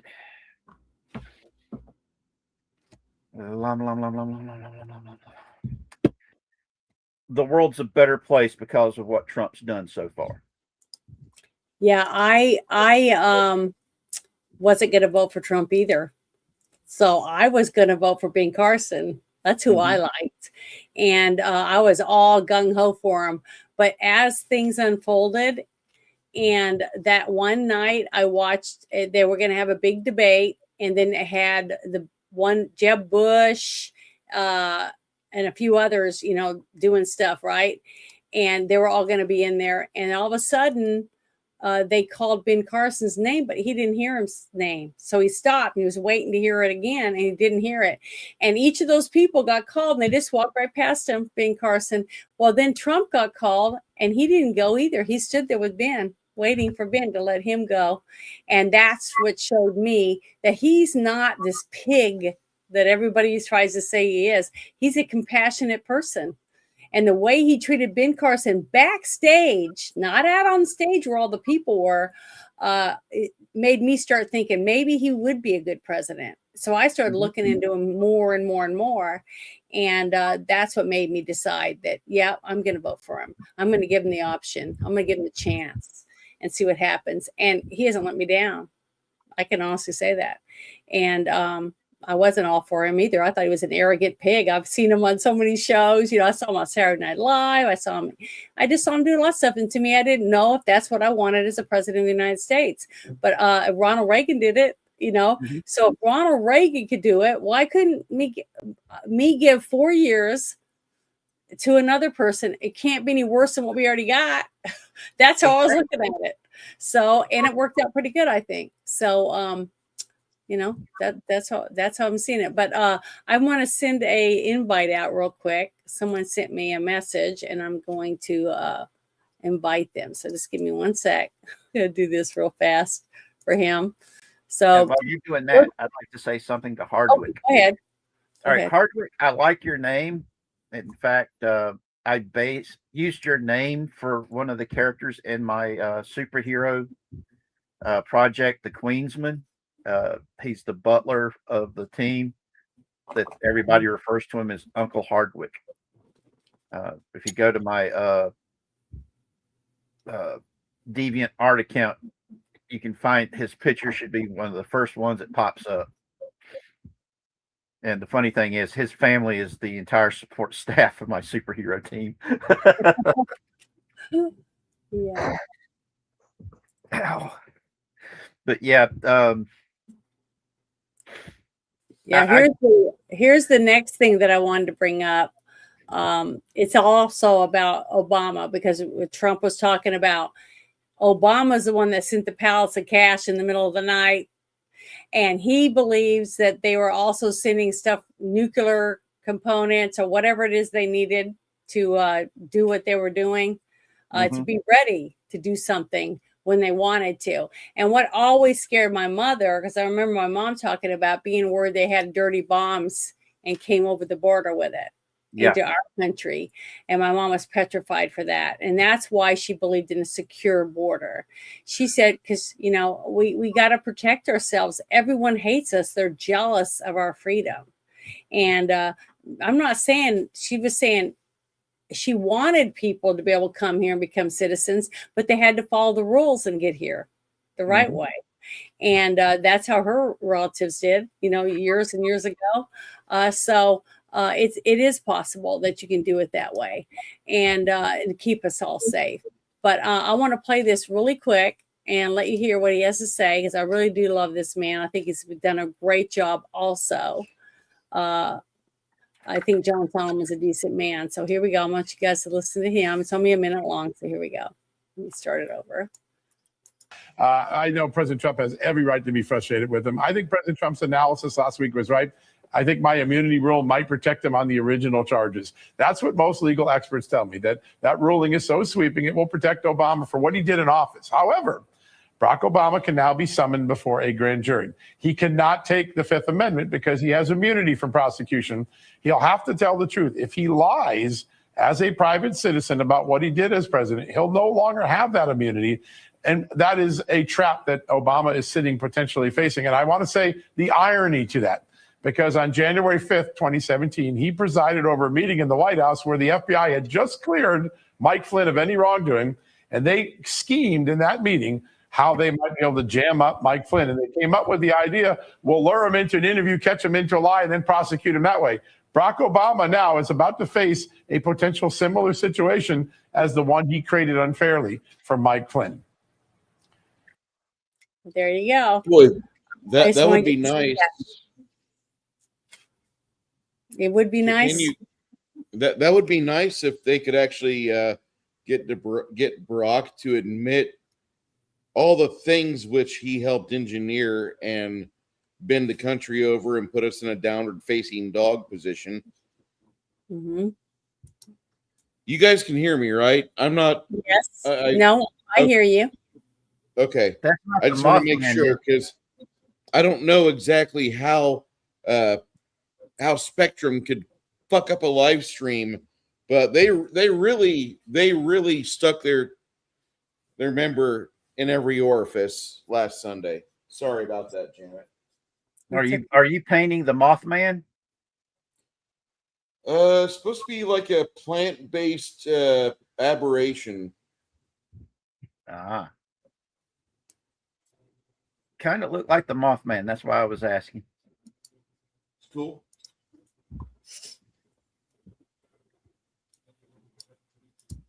Okay, well here's another one that I wanted to share with you guys really quick, because all of this like connects together. But let me I gotta push pause on here. I just want you to listen to this and see if you guys have heard this. But here we go. Like 15 times trying to get the message out. They fucked up. Okay, go watch my other videos. Doesn't matter if you're not here and you're not caught up. You missed the fucking fight. But if you are, it's time to suit up. Boots on the ground. Nicollet and fucking 26th. My house is 4 blocks away. Anywhere between Franklin and Nicollet and 26th and Nicollet.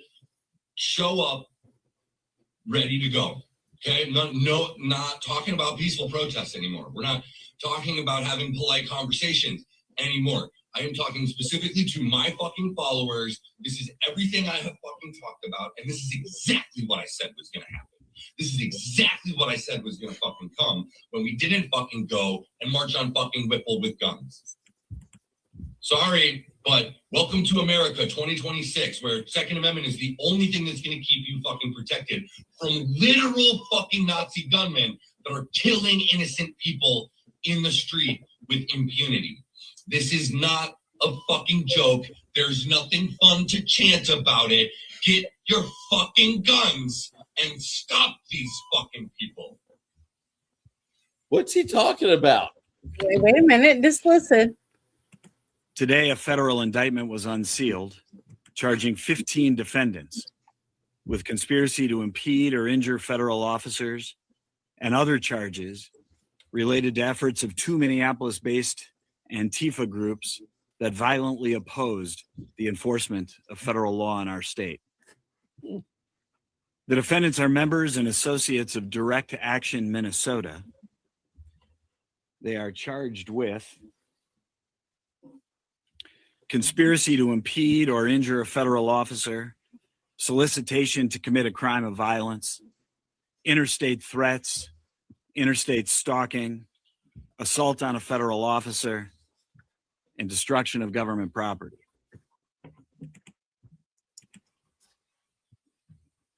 Earlier this morning, agents of Homeland Security Investigations conducted a coordinated law enforcement operation culminating in the arrest of 12 of the 15 defendants.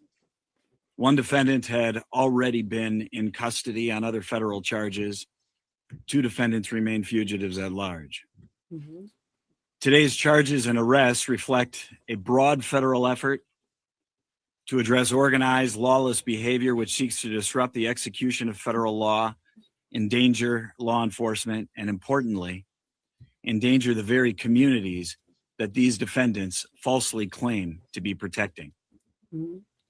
Be assured, the Department of Justice and my U.S. Attorney's Office has and will distinguish between lawful protest and criminal conduct.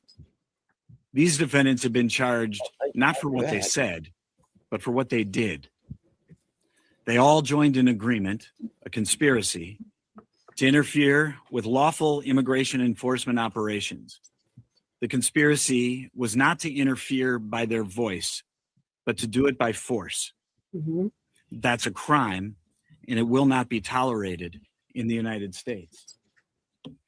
Okay, Direct but Action Minnesota what's going to stop? emphasizes they're violent. What's going to stop what? What's going to stop a fucking DA paid for by George or Junior Soros or Huma Abedin?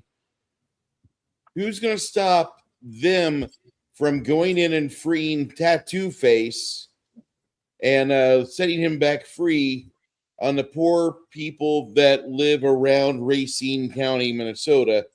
I'm not saying that everybody in Minneapolis is like a problem, but there's like 85,000 problems in Minneapolis that could be shipped back to their ancestral home, not in the United States, but they could Well, be I sent guess back we're gonna to have to. Australia.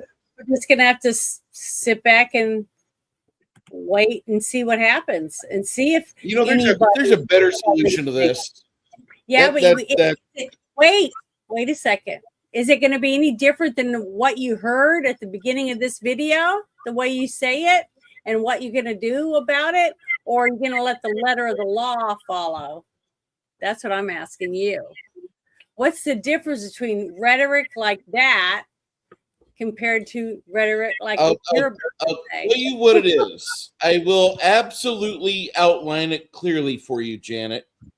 Okay. Liberals actually are doing something. They're killing off big people in conservative movements. They're making it to where it's impossible to get a council seat in small towns, Texas. They're flooding an area with people that are not indigenous. They're not conducive to an area so they can sway the vote. They are rigging the game, and whenever the game is starting to kick back at them, they get forceful, which is why we've had riots and all sorts of lawlessness since 2024 when it all began again, which, I kind of expected. But I still don't see enough burning communists, and I don't want them going to prison or jail. Oh, well, I mean, yeah, we found them guilty, but there was a sympathetic DA that thought they should go because she was wearing a pussy hat that day at her job. No, I want them thrown in a goddamn wood chipper, and I want them to be dead.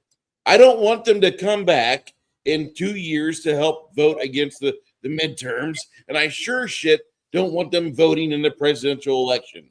I really don't like. I used to believe in our system. What my own state of Texas? Yeah. My own state of Texas, we are. I'm okay. I'm trying to get a hold of the funds to get a fucking wood chipper so I can have green grass. Does that tell you everything I'm trying to do? Well, yeah, but the thing is, there has to be law in there. See, you can either have this side half cocked, this side half cocked, and who gets hurt in the middle? All the women, the children, the ones without weapons, ones We're who gonna can't get hurt anyway. You let all the fucking brownies in from the Middle East. If it wasn't for the shitskins in the UK and France, the young blonde girls wouldn't be getting raped so fucking much. Well, what I'm saying is, I believe in law. I do too, but whenever the law starts getting tampered with because the shitskins are getting involved with local populations and we're not abiding by the 1952 Immigration and Naturalization Act, we're not. We got the goddamn law on the paper and nobody follows it. 1952 Immigration and Naturalization Act. What the fuck? Because people were lazy. People were lazy and they let people cheat. Just like I said at the very beginning when I first started if they're doing going to cheat, we should just put them down. The thing No, you is, can't cheat for the it. You're dead. Fuck reason you. why we got all these electronic machines and everything in the voting thing is because people were lazy and wouldn't go sign up to work the polls. So you didn't have enough people to be there. So then they paid their friends and hired people to come, and it was easier and easier and easier to cheat.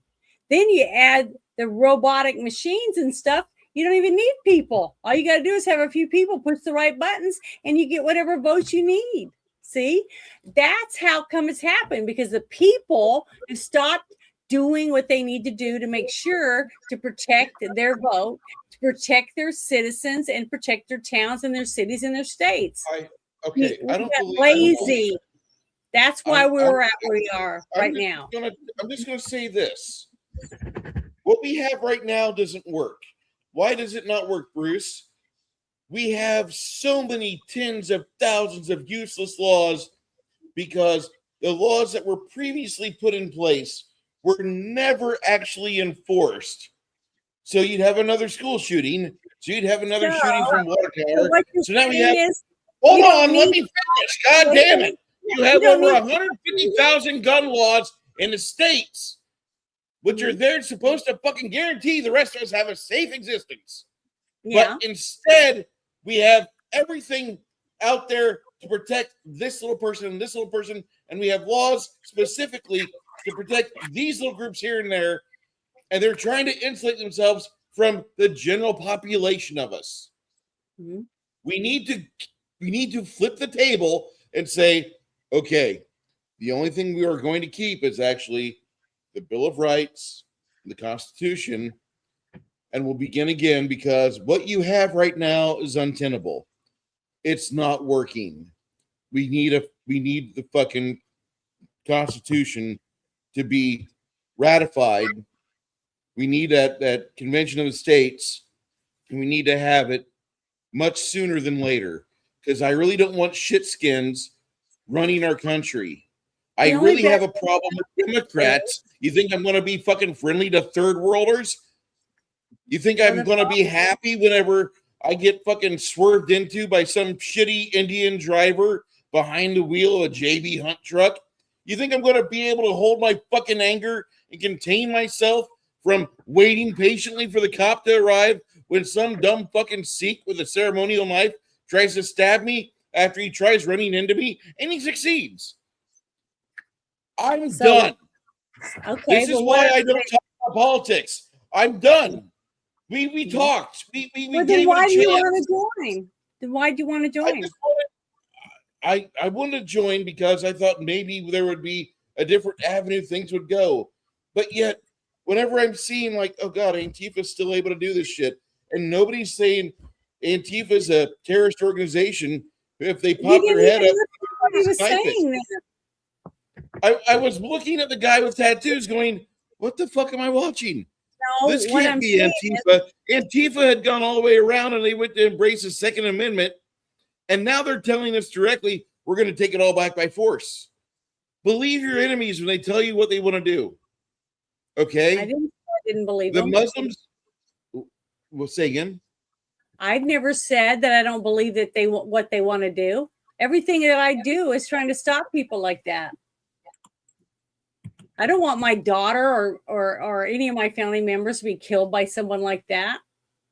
That's why I took classes. I learned how to use a weapon to protect myself.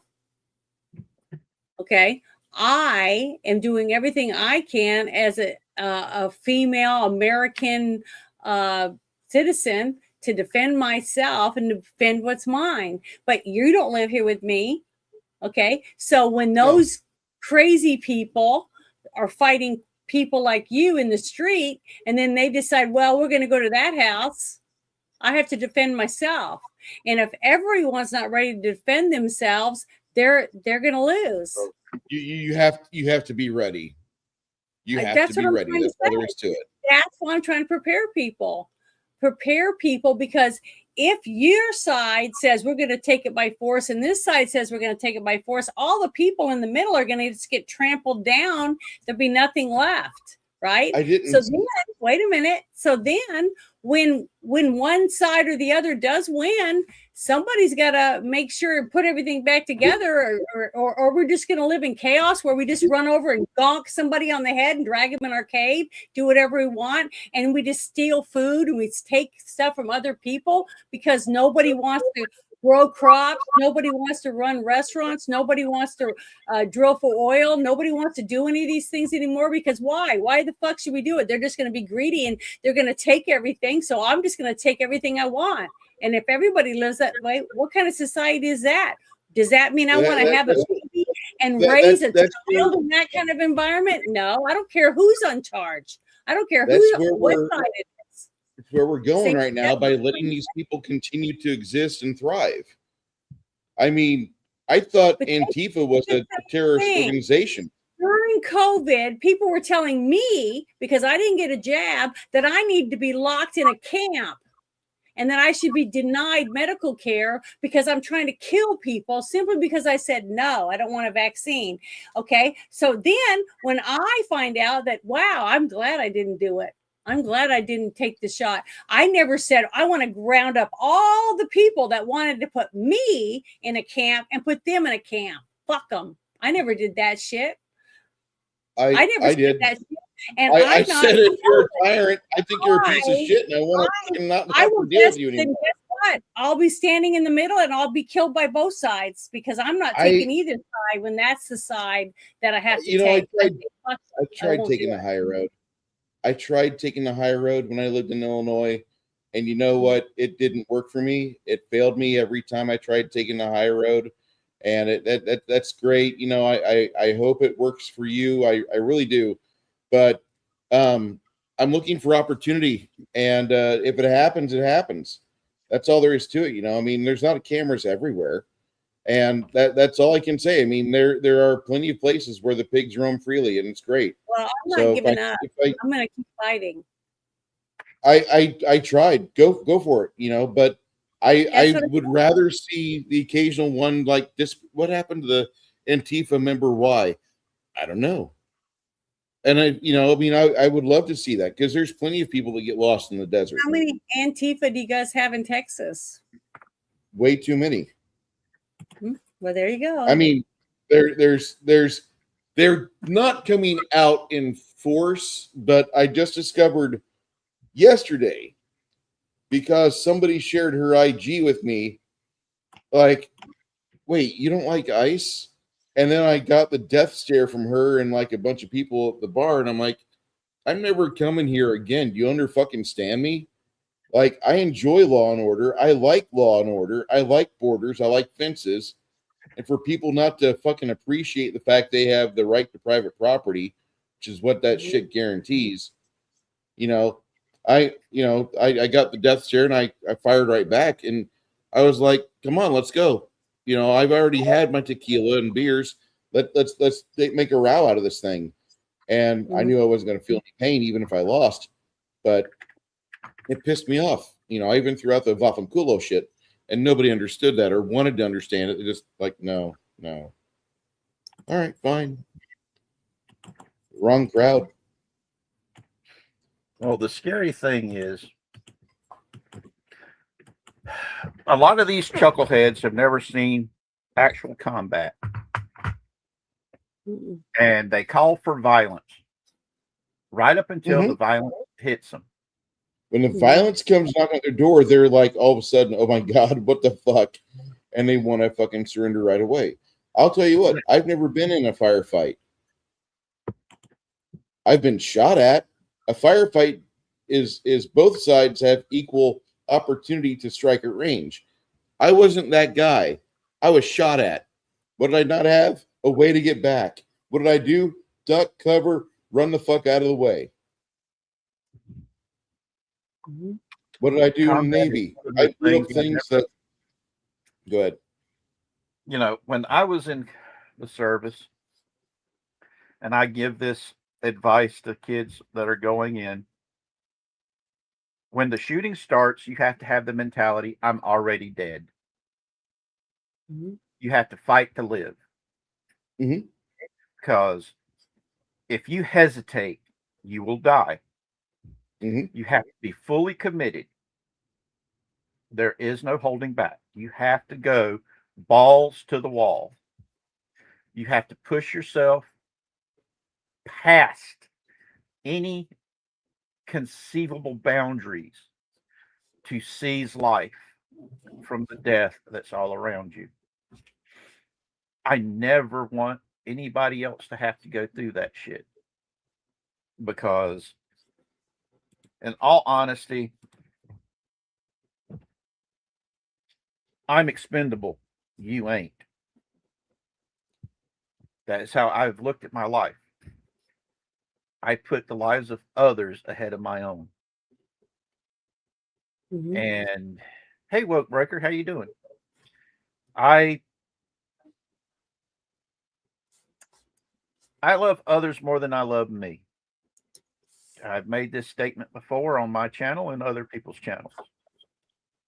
There's only one thing in all of God's creation that I hate, and it ain't none of you. Ain't none of you. I am willing to put my life on the line to keep y'all safe because I love you. I see the potential that you have. And Hardwick says Antifa is designated as a terrorist organization, hence the types of arrests that the man with a kippa in that video is talking about. That tattooed guy and his co-conspirators are behind bars now. Yep.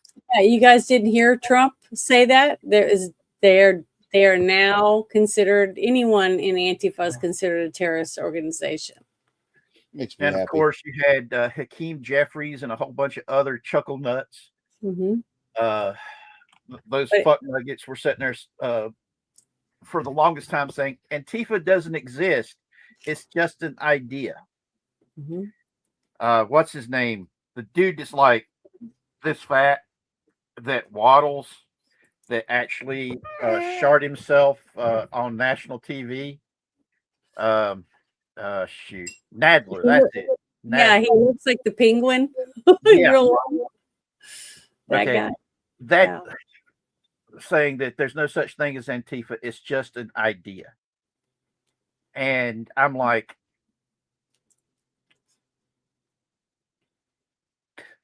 Antifa's existed since 1930 something. Yep. And yeah, They even Antifa- predate the Weather Underground. Yeah, the Weather Underground came about in the 60s with Ayers and his little group of Bernadine Dorn. Waiting for those two to kick off. Yeah, that it was in their living room that Obama launched. Fucking professor in Northern Illinois. Mm-hmm. And I mean, I've looked at. I love history. I wanted to be a history teacher. I wanted to teach civics. That was what I had hoped I'd have. I'd go do my military career, get out of the military, and then become a teacher. That was what I wanted to do in my life. Mhm. Unfortunately, that's not how it turned out. But it's one of the reasons why I think a lot of the people in my chat and that follow my channel love my deep dives. Is I try to explain these complicated things in simple enough terms that they can understand it. Mhm. And it's like when we did the deep dive on the Iran, what was going on in Iran. So many people did not go that the problems that we've got with Iran goes all the way back to before World War II. Mhm.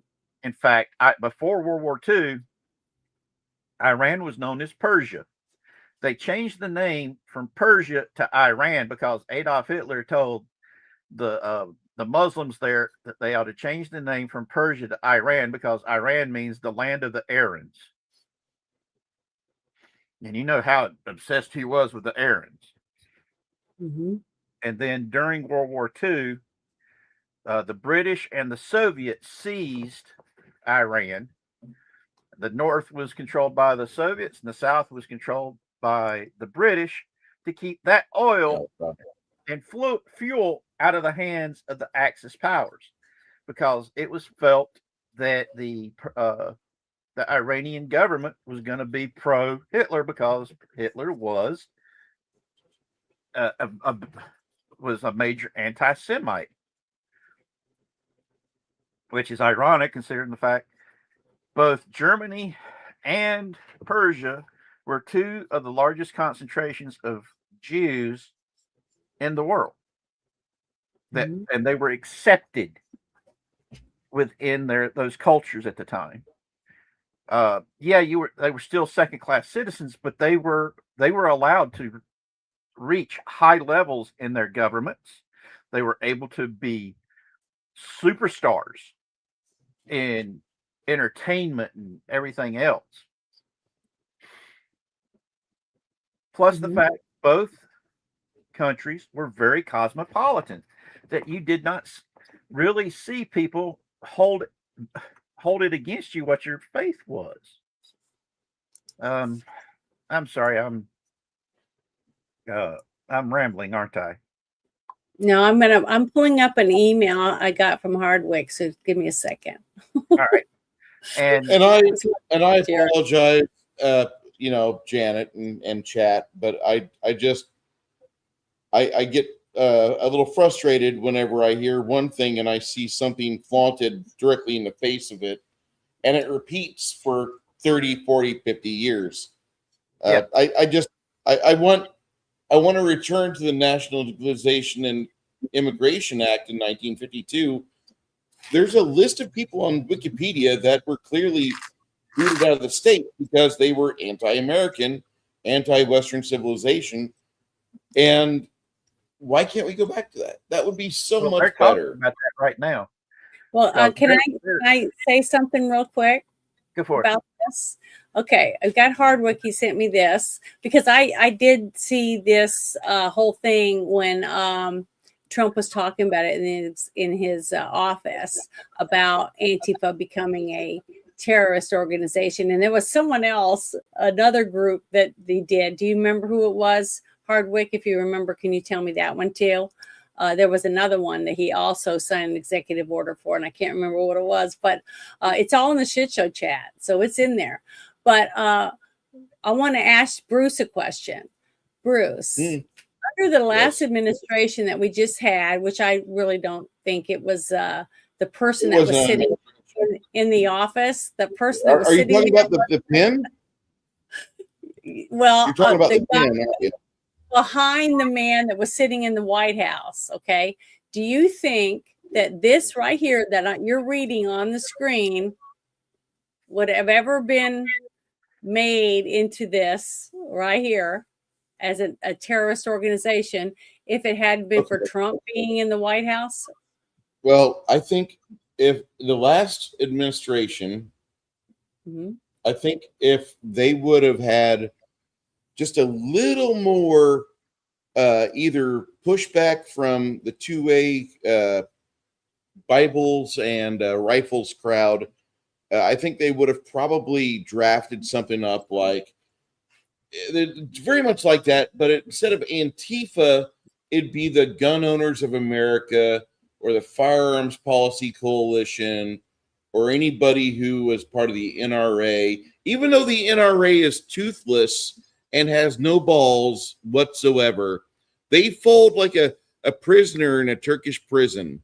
The first time somebody comes up with money, the NRA quickly bends over and then tells everybody like, all is well, all is good. And they Neville Chamberlain all the things that the lobby is supposed to hold dear to.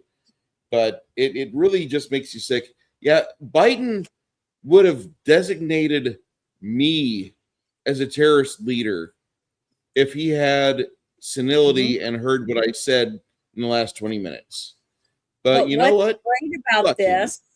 But what's great about this? That's a great document, though. Yeah, but this is great, and it's a start, okay. And there's another group. I can't remember the other one, but he did it for a few things and made them terrorist organizations.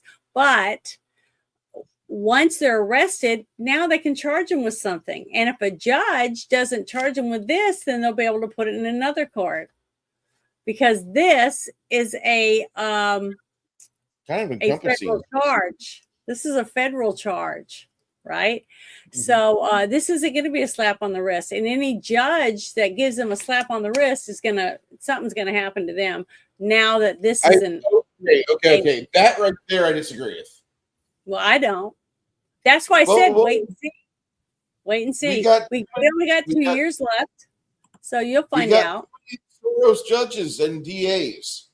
Are you telling me we're going to clean house in the next 700 days? You're going to make me really happy if we do, but I'm going I to put think on we polymorph. are. What God, I I think would we love are, it. I think you're going to see I would some love it. big things happening. I would love So, it, but my faith, I have my faith. faith in my dollar says bet against it. Mhm. I want to believe. I want to believe, but right now, I am seeing us way too involved with exterior interests. I need Trump to focus on America and fuck everybody else. I mean, Well, Iran, God bless them. Thankful that Iran needs something's to stand being up on its done own. to keep a dirty bomb from coming over the border and into, that's already here, into one of our football games or something like It would that. take 30 minutes So, for somebody to um, assemble, hon. I'm just saying. I think something's already over the border. Honestly, that's It why already is. they had it open for Okay. so long. Okay. But Do you here's understand? something really quick I want to share with you. It's from Texas. So let me open it real quick. I was talking about it earlier. Is it here it is. I think this is it. Yeah. I wanted to know if you knew about this.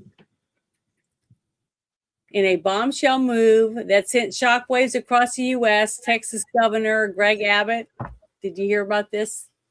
What he's done? Yeah. Yeah. Okay, here we go. Hi, Julie. There has been a big fight here in Texas between Governor Greg Abbott and the Muslim community. This is a wagging the dog. As a foreign terrorist. Wagging the dog, Janet. North Texas, a Muslim community leader, Marwan Maroof here, is soon going to be deported. He's been in ICE custody since September, and then just last week, an immigration judge issued him a final order of removal. Now, according to DHS, Maroof is from Jordan and overstayed his visa. They shared, quote, Maroof was denied a lawful permanent resident visa due to his involvement with a foundation that provided material support for Hamas, a designated foreign terrorist organization. The Council of American Islamic Relations, known as CARE, has been fighting for Maroof's release, describing him as a pillar of the community. Well, Texas Governor Greg Abbott responded to this on X. He said, quote, this is another example of CARE Texas's support for Hamas and terror. Abbott designated the Muslim Brotherhood and CARE as foreign terrorist organizations earlier this month.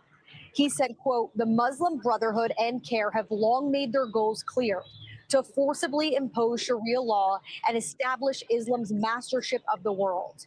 The actions taken by the Muslim Brotherhood and CARE to support terrorism across the globe and subvert our laws through violence, intimidation, and harassment are unacceptable. CARE And then he Texas took fired $13 back with a million lawsuit from against Muslim Abbott, groups and community in the leaders state of together Texas held a and press foreign conference entities. urging him to retract. Well, the thing is, you have to start somewhere. And if Yeah, you that's have right. this as a law and you arrest someone in one of your Muslim communities that you guys have tons of in Texas, then they can shut him down because of this one thing he just did. So it's a start. But if if your people in your state willingly sell hundreds of acres of land, knowing that they're from a certain country or a certain religion, and you take the money and you just say, oh, well, and you just let them put in mosques and, start making changes in their communities around them so that you can marry 9-year-olds and stuff. Well, that's what happens.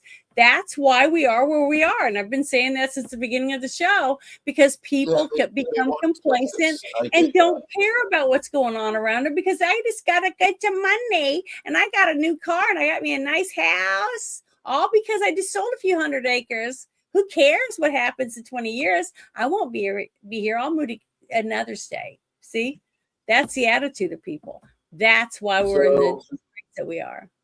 So on X, there's a nice young lady for Kelly for Texas.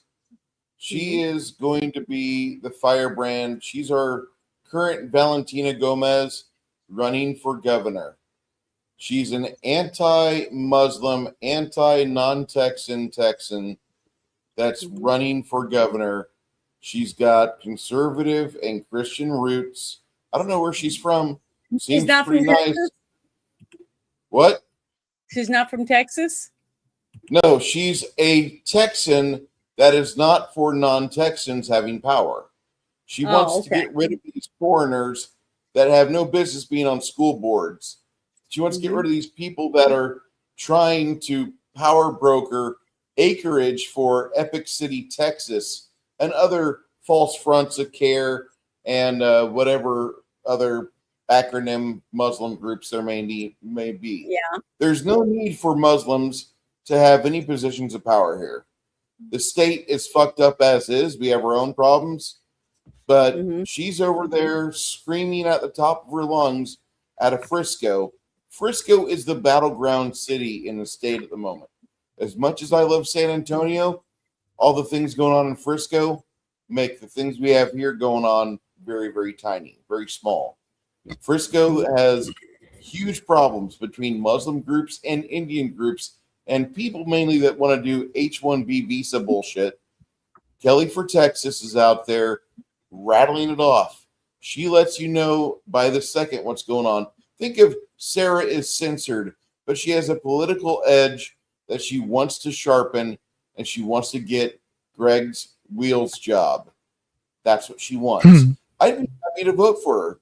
I like her ideas.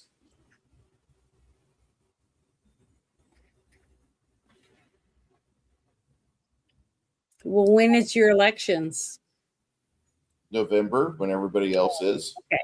So she's running in the November election. Yeah. Okay. No, it's the first time I've heard about her. Well, I just discovered it the other day because my algorithm got fucked up when I started going against anti-Muslim stuff, and Instagram's like, Oh my God, it's a white guy. A fat white guy hates Muslims. Let's give him all the hot chicks with big tits and all the anti-Muslim people he can handle. Oh, you like Valentina Gomez. Look at that. Let me keep that avalanche going. and that's all that ever happens to me. Every time I get on these miserable mainstream social media apps, they immediately put me in the corner and like, oh, you must like all these haters. Well, fuck, they're so goddamn entertaining and funny and truthful. If I didn't know about them, I would have never discovered Emily for America. All right, Janet, you know, I would love to go things about things lawfully, but when you have people trying to make it to where they insulate themselves, like we have two things I need to talk about. First off, there's a bill going on right now that they're trying to make the disclosures, the stock disclosures, instead of doing it quarterly, they're trying to make it semi-annually, like every 6 months. So now your investments are no longer being reported accurately, and you're just getting like a spotty idea or record of how bad your money is being mishandled by a corporation or a mutual fund. That you guys need to look into that and make sure that your investments are safe. 2, Elon, God bless him. I love Elon Musk. I love him for his sex drive because he was out there like, I can afford just impregnating anybody and put him in $1 million house with nice security, and I could be like, give him fuck off money, and they can raise my goddamn kid. And I can do that 17 times as he did. I love that. And then he made some nice things. I'm not a big fan of Tesla electric cars because I just don't believe in electric cars. They're great, but people aren't ready for them. People can't drive an automatic. It makes you think they can handle the power and acceleration of electric cars. They can't. They're idiots. Nor do we have the background to really support everyone having a Tesla. Our infrastructure sucks. But he did make Starlink, and for that, I owe him $1. I'll be owing him $140 every month once it gets installed the 26th. But he's got this SpaceX, and it's getting ready to go public. Did you see the amount of money they valued it? Trillions of dollars. It's like Amazon on paper. But what does it produce? What does SpaceX actually fucking produce? They put Amazon. That's it. But NASA did that at a loss too. Yeah, SpaceX but, operates at a SpaceX is loss. actually making money doing it. Are they really making money at it? Yeah, I think SpaceX is going to tank our economy because once it goes public, it's inserted into the S&P. It's going to be on all the mutual funds, the top 500, the top 100, the top 50. So all your retirement accounts are going to drop a bit just to make room for this faux investment company. Because SpaceX really isn't making money, in my opinion. They're not making the money they say they are. You might make $1. You're not making the $100 you're telling me you are. They're putting satellites in orbit. They're doing R&D, but that's still like bordering on the edge of like government funds and services. And NASA did that for years till SpaceX came out, and they operated at a loss, a huge loss. I have a bad feeling about SpaceX going public because that'll upend a lot of retirement and 403Bs and a lot of other government retiree accounts. You're going to have people that are going to watch their own value drop. I think this could tank a lot of the things we have going on right now. Not that we're financially secure at the moment in any way, shape, or form, but it's already a hard enough time with the Iran conflict, with the Ukraine-Russia conflict. This isn't going to help anybody. So why are you praising him for that then? I didn't praise SpaceX at all. Did you hear me talk about? I thought you were saying, I love Elon. God bless him and all this kind of stuff. That's crazy. I do love Elon. God bless the motherfucker. Like he's doing half the things right. Like he brought about like men get your sex drive back. He's trying to illustrate like young boys, like if you can afford it. I just think it's sad to have 17 kids. When is he going to be with his kids? You know, when's he going to be a dad? You tell people you want people to get married and have families and be together and raise them together, but then he's out having all these babies and he's not even there to be with his kid. I just think that's pathetic, honestly. I don't care how much he is. I don't care if a guy came to me and said, "Here, I'll give you $1 million and I want you to have my kid," but he's not willing to be there to be a dad to his kid. Money is not a dad. Hands-on, playing ball, doing stuff like that. That's a dad. The last two times I saw Elon in public, he had the youngest child out with him. Yeah, once a I month. would say that. See your kid once a month. Okay, wow. That's awesome. What a wonderful dad. I would give anything to be able to actually physically see my kid once a month. Because right now all we communicate through is Discord. And it's divorce, the way divorce laws are in the United States and the UK. It favors the women. You get screwed in the bad way. It's not even funny. And I was the dad that woke up early and made my boys warm tea and milk, got their nappies changed, got them dressed and ready for their day. When I got back home, they'd be waiting by the door, happy and excited to see me. And I'd scoop them up, hug them and kiss them, look at my wife and ask her, "Were the boys good? Do you need a nap?" And if she needed a nap, I'd take them out of the house just so she could take her nap. If she was good, we'd all go to the park and have fun playing with the kids. We'd get home, we'd cook dinner as a family. Then I'd give them their bath. We'd then get them ready for bed. And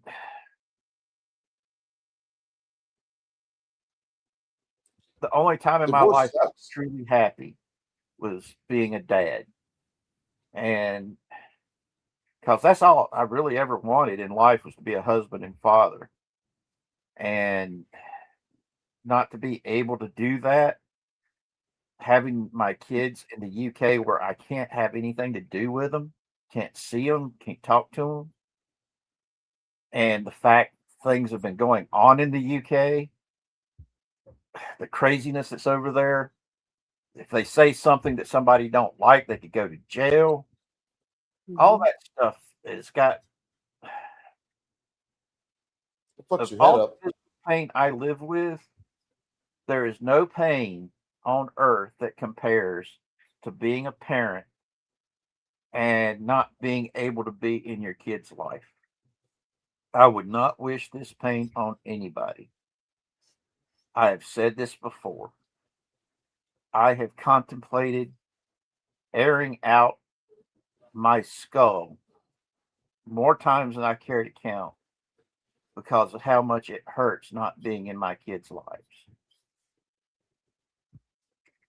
And the only reason why I haven't done it was because I know those kids would realize why I did it and they'd hate their mother, and no child should hate their mother. And it's better that I suffer than anyone else suffer. That's why I had to turn my camera off, is because my sciatica pain is getting really bad and I needed to stretch out to make my legs try to stop throbbing. And I didn't want anybody to see me having to do it. Mm-hmm. The human body is an amazing thing. The spirit's even more, because our spirit allows us to overcome our physical form. Because I love my kids so much, I'm living in pain. I'm existing. And we need to remember that. Our kids are our future. They're the most precious gift God has ever given us. Even more so than the life that gives us breath. Because when you look at your children, that unlimited potential that exists, does it not make you feel better? Does it not give you hope? Does it not give you a reason to keep striving for the next day? You could be miserable, but you will go without food. You will go without water to make sure your kids have a roof over their head, have food in their belly, and they're happy. I'm 100% agreeing with you, because as a mom, I feel the same way. I've gone without meals. I've gone without sleep, just to make sure that my kids had what they needed. And everything that I do, when I do this, I'm not getting paid to do any of this stuff. I'm doing it because I'm passionate, because I love my country. I love my veterans. I love my kids. And I want them to have a better future than what I think they're going to end up having, simply because of the choices certain people have made in government. And I have worked the polls, and I know that voting can be done and there's no cheating. Okay, so it's possible to elect real people if everybody has their heart and soul in it and wants the same thing for their children, for a future of freedom. And I know I'm not the only person that feels this way. I've worked the polls. I've talked to hundreds of people, and in 2 different states, and I know they want the same thing. And I can't believe that only in these 2 states is the only states that care about freedom and that care about truth and free, fair elections, things like that. And most people do believe that you don't have to have, some stupid laws like some of the things they have right now to prove that, that person can't vote because they can't get a driver's license, or he doesn't have an ID or whatever because of what they look like. You see, that's stupid. And most people of those, in that realm also believe that that's stupid and that they're using them to sell a narrative to get them elected by the people that think that certain people like Hillary Clinton that says it takes a village to raise a child, that it doesn't. It takes parents, okay, that love their kids and want what's best for them. And I was going to say to you, the fact that you haven't done anything like that to yourself, which is wonderful, and it's a miracle that you are that stronger than what you think you are, okay, because you are made by the hand of God, basically. And your boys one day won't be in the situation they're in, and they will be able to come see you and be with you. And the fact that you held on for them will mean even more, because one day they'll be men and they'll be ready to make decisions just like you're having to make.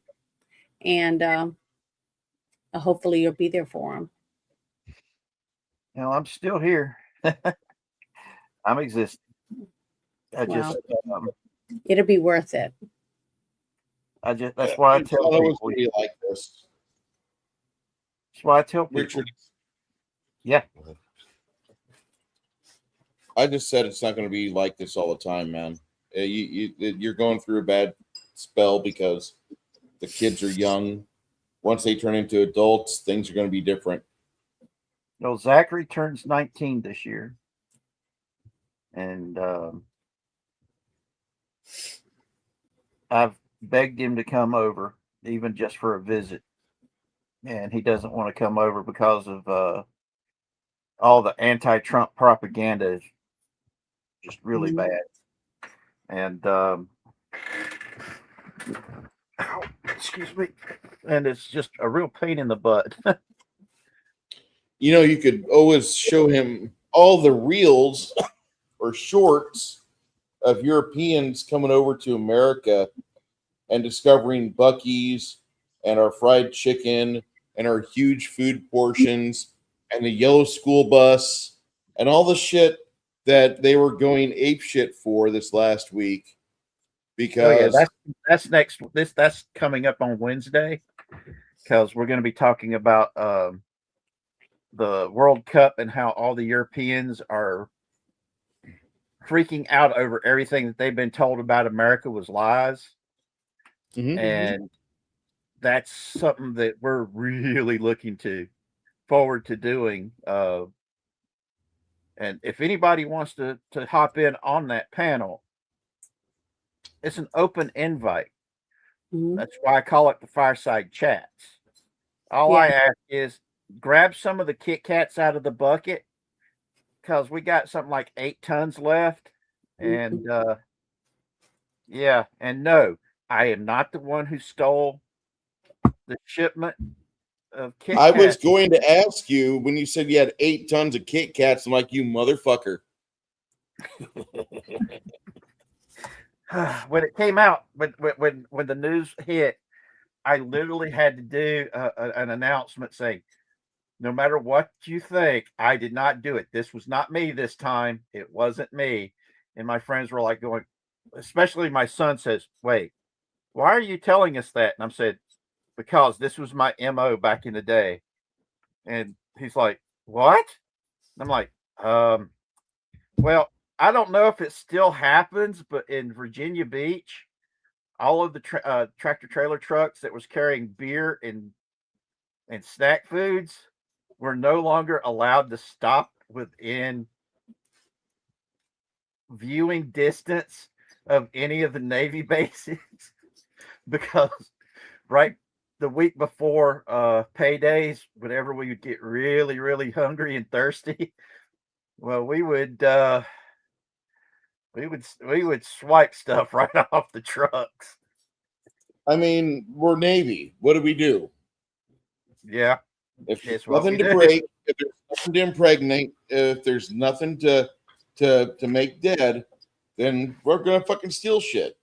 That's just kind of what happened. You know, I mean, you remember that train in Korea that the Seabees just kind of hijacked, and we took it all the way, and while we were getting the train ready to roll, some of the Seabees saw there was a brew house right next door to it. So half the Seabees fixed the locomotive and fixed the tracks to where they could take it up to where the Marines were at. and then the other half, the CBs grabbed all the beer they could and got on the train with all the beer they could. Like, if it's not nailed down and it's going to provide me some mild entertainment or enjoyment, it's mine. Yeah. And Holocron Liberty Fox says the trouble with having 8 tons of Kit Kats is that they don't taste that good after 6 months. Exactly. That's why I'm saying, really. See the buckets? Grab some. We need to get rid of them. It's hilarious. But yeah, we have fun. We have fun over at the American Patriots pad. We talk about my dad, the fact that Share the link in the private chat so I can put it out there for you. All right, give me a second. I talk about the fact that, well, my dad was Santa Claus, and people look at me funny when I say that until they see a picture of my dad. And give me 1 second after I get this link for Janet, I'll show you a picture of my dad. And switching it on. There we go. Yep, there we go. All right, give me 1 second, and I will bring up my OBS and a picture of my dad. And click back over to you. Oh, no, wrong button. Sorry, I'm still learning how to push all these little buttons. But that's my dad. Aww. And the joke is, I was put in charge of the naughty list desk because of something that dealing with Harvey Cthulhu over on the Doomcock channel. And my naughty list, the naughty list elves are always out there. And for those of you wondering about Elf on the Shelf, there's a reason why there's Elf on the Shelf. We wanted to get him away from us because him and his sister are really, really bad perverts. Mm-hmm. They like to watch a lot, if you know what I mean. So if you've got an Elf on the Shelf, yeah, they're watching. Always. No, I have this on my shelf. Wolvie. I don't My have any nephew- dolls or figures in my shelves in the bedroom. Okay, there's no toys with eyes allowed in the bedroom. I'm Well, this not is my going to office. allow them. This is my office, not my bedroom. But Yeah, in here. like I said, we have fun. Anybody who would like to come, please do. We always have an open door policy. And oh, sweet. Is that what- Trumpinator, that is so cool. the bobblehead. I've got one. I know, I forgot sent where. it to you. Yeah, I know he's in one of the bins somewhere. But one of the things that Hey, Bruce, check this out. Wait a minute, look. It's sorry, I'm in a kick now. I got to share my stuff. Look at this tray. Ooh, Buc-ee's, man. It's a Bucky tray, and I got a mug. Oh, Pretty She's gonna nice. be a Texan. One of these days, she will be a Texan. hey, there's a Buc-ee's Snacks. that they just opened up here in the Carolinas that I can't wait to get back over to. And me and my older sister, we've made trips down to the Buc-ee's that's down by Darlington Motor Speedway multiple times. And the next time we go, my nephew's wanting to go with us. And Dude, Buc-ee's is an American institution. More and more people are discovering them. They're in 18 states now. I don't think they were in like 3 when I first came down to Texas 15 years ago. But they're popping up everywhere. And the biggest one's not even in Texas anymore. It's in Florida. yeah, That hurts me so much. the one in we've gone to the one in Florida a couple of times, and Did you have the rhino taco? no, we got. Whenever I go, I spend money on the seasonings and the beef jerky because they make some of the best beef jerky I've ever found, and they've got some really good seasonings for cooking. That's another thing that American Patriot Pad does. We talk about cooking a lot during our discussions, especially when it comes to talking about food experiments. Have you ever talked about the Big Cock Ranch and they sell that chicken shit, bullshit, pig shit and stuff? Oh no, I've not heard of that. Seasoning for food. Oh wow, it's real. It's real, and it's sold by. It's called the Big Cock Ranch, and it's all seasoning for different kinds of meat. There is. It's good. Here in the Carolinas, there was a morning show called John Boy and Billy. The John Boy and Billy, the Big Show, and almost 40 years. They were a big institution here. They've got the John Boy and Billy grilling sauce, and oh my God, it's one of the best grilling sauces you can find. You've got the original, you've got sweet and tangy, hot and spicy, and a couple of other ones that they did. They also have these dry rubs for chicken and pork. They've got a steak seasoning that's really good. But I've been experimenting with pork bellies a lot. And if you guys have never had pork bellies, oh man, you don't know what you're missing. Especially if you season them up just right. And pork bellies every once in a while, but like I go to the local grocer and they sell shit like this, 12 ounces of bacon for $4. Yes. I can't really pass this up. I'm sorry, kids. Yeah, bacon is awesome, especially the thick cut bacon. Yes. Allison Crazy came down off the mountain over Memorial Day weekend on a Sunday and to do a cookout at my house. And I made bacon cheeseburgers, hot dogs, bratwurst, and a couple of other really, grilling type meals. And they took back a whole bunch with them. And Alice, she's Jewish, but she said that she ate multiple BLTs because the bacon I make is so good. Because I make thick cut bacon with brown sugar and maple syrup. Ooh, put that up there. Put that back up there. I want to see that. It's real stuff. It's special shit, bullshit. I got chicken shit, and then I got good shit, and then they got pig shit. It's for all different seasonings, and it's real stuff, and it's delicious. Send me that link. Oh yes. Yes. And if you read it, it says it's from the Big Cock Ranch. See right at the bottom, right here.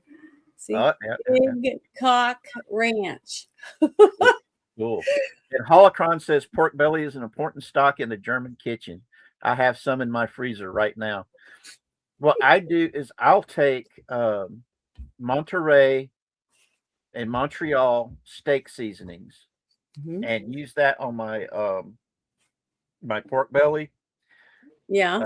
If you've got prime rib seasoning, I also add that in with it and get it all in there nice and good. Put it in the oven, and I bake it at 425 for 16 minutes. Can you use air fryer? And then I flip it, and then I season the other side and put it back in the oven for another 16 minutes. Yeah, but is it an air fryer or a real oven? Real oven. Okay. My air fryer, I've not been able to get it to work in a while, unfortunately.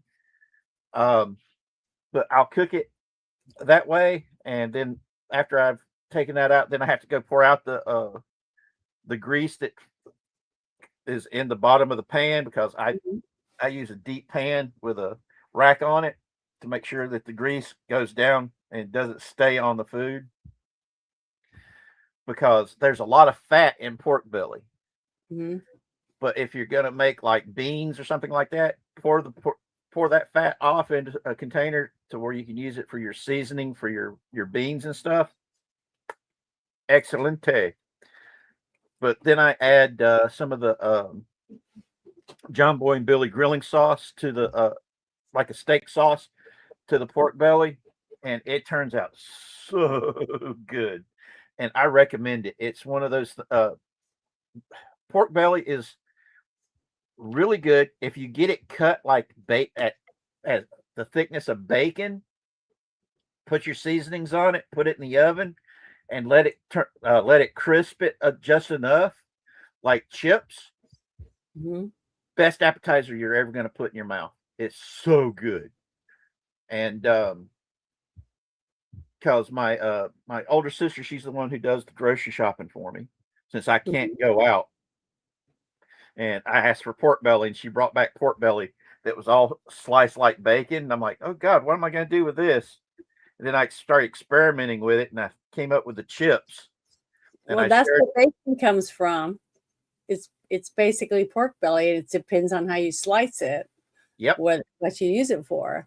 And I remember I don't remember what my great grandma called it, but she'd cut it.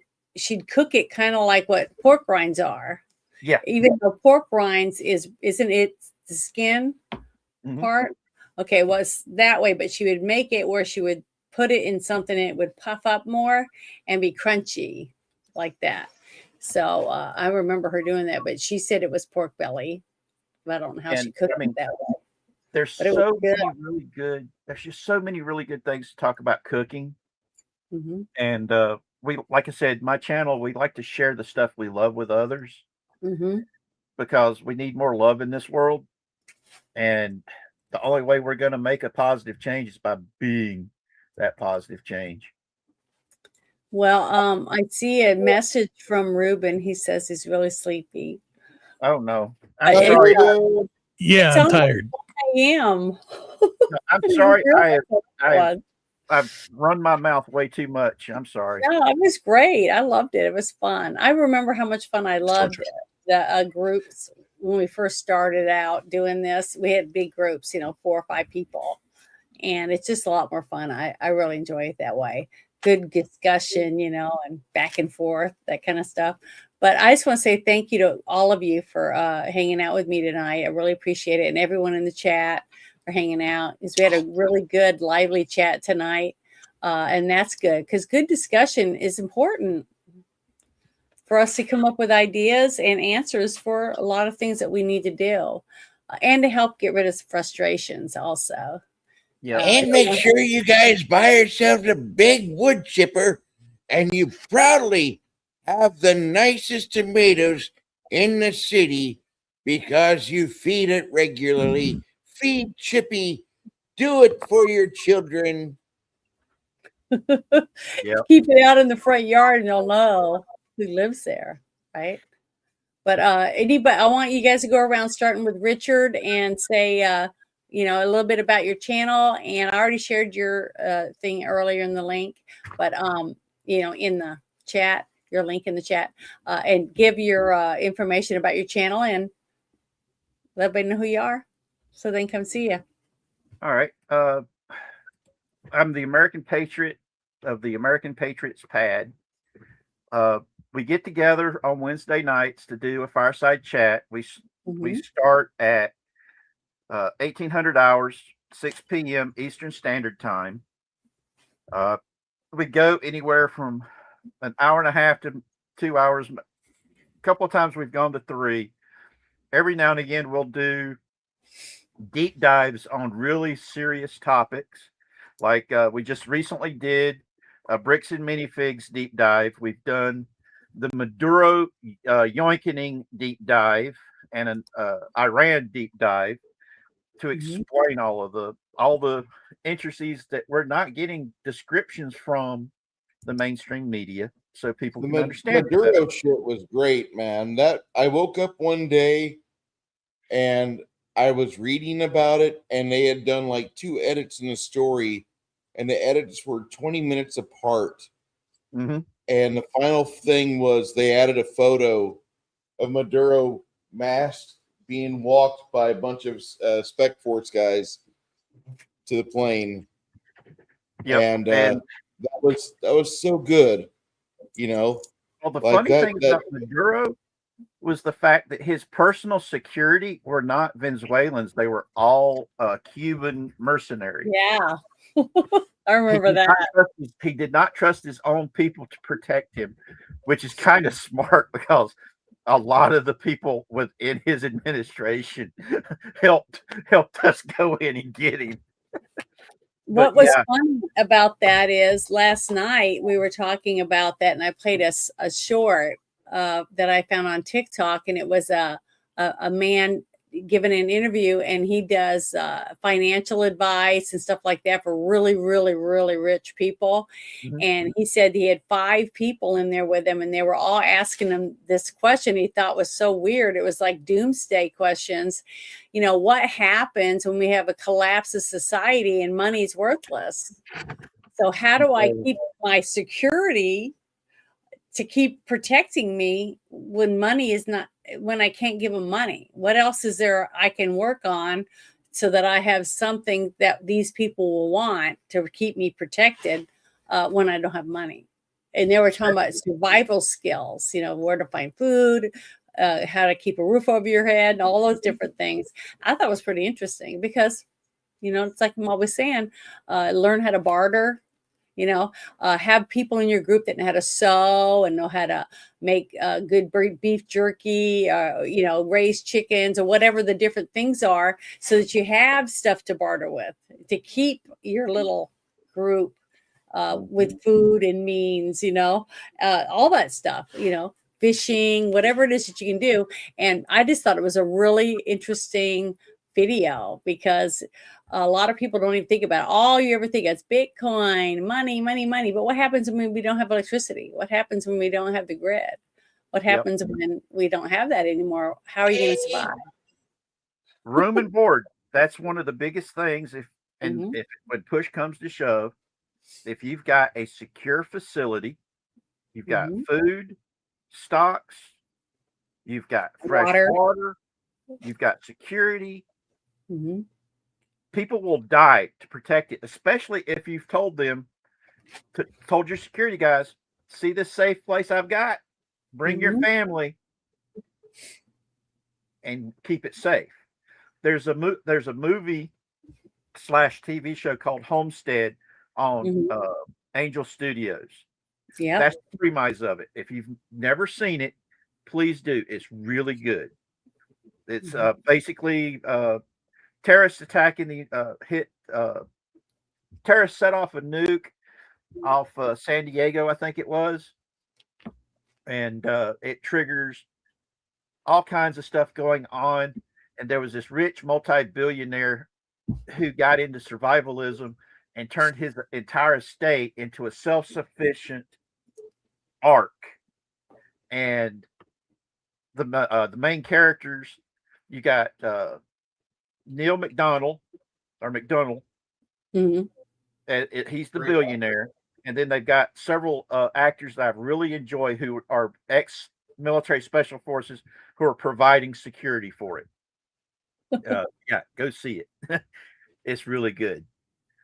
Yeah. Well, Ruben, I know you're tired, so you want to tell everybody about your thing? I shared your link in the chat. Just go to my Substack. It's on hiatus right now until after the funeral. So that's till next month, and then who knows what has to happen. I'm still trying to find a place to live. I'm still stranded here, so where are you I don't know where I'm at? gonna go. Currently, I'm in Elgin, Illinois.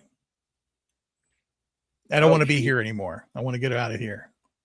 So I'm trying to find a place to go. I just don't know where to go yet. North Carolina's a nice place. I'm trying to avoid East Coast. It's too. I'm trying to avoid it, but I may up ending there. So I don't know. So Well, if you do we'll see what hit happens. North Carolina and you're wanting to avoid the coast, stick here on the western side of the state. That's where all of us nice people live. And if you can get up around Lake Lure, the mountains are gorgeous. Yeah, we'll see. I just don't know yet. Good night. Well, good night, everybody. Go ahead, Bruce. You want to say anything? My channel is currently kind of on a hiatus at the moment. I'm not going to be broadcasting if my current provider cannot give me decent transmission. I just need them to not drop the soap like they have for the past couple of weeks. Well, I can we're gonna broadcast you tomorrow if you want, and you can broadcast from that if you would like to try sure. that. If we have the signal for this, like if nothing else, we'll do that. Chris will probably want to just run with Discord, which I don't blame. But at the same time, like fine, whatever. I'll cheat off you. I'll give you the keys for Rumble so you can get in the channel. Hopefully it'll let you do that. The other big thing is getting Starlink at the end of the month. Hopefully it doesn't suck. When I was watching all the relief, all the efforts in North Carolina and in Kerrville, where we have natural disasters, Starlink was providing really good video conferencing for national broadcasting, like on Fox, CNN, and everything. So I'll bite that bullet, $140 a month, sure. But I really just, don't suck Starlink. That's all. I need the words over here. I would love to have this area not suck. I love San Antonio, but I moved into a burb that they don't update things, and then they're like, "Well, why don't you get AT&T?" Well, does AT&T have fiber? Well, no. All right, I don't want it. I want a fiber connection. We don't have that here. Well, how do I get it?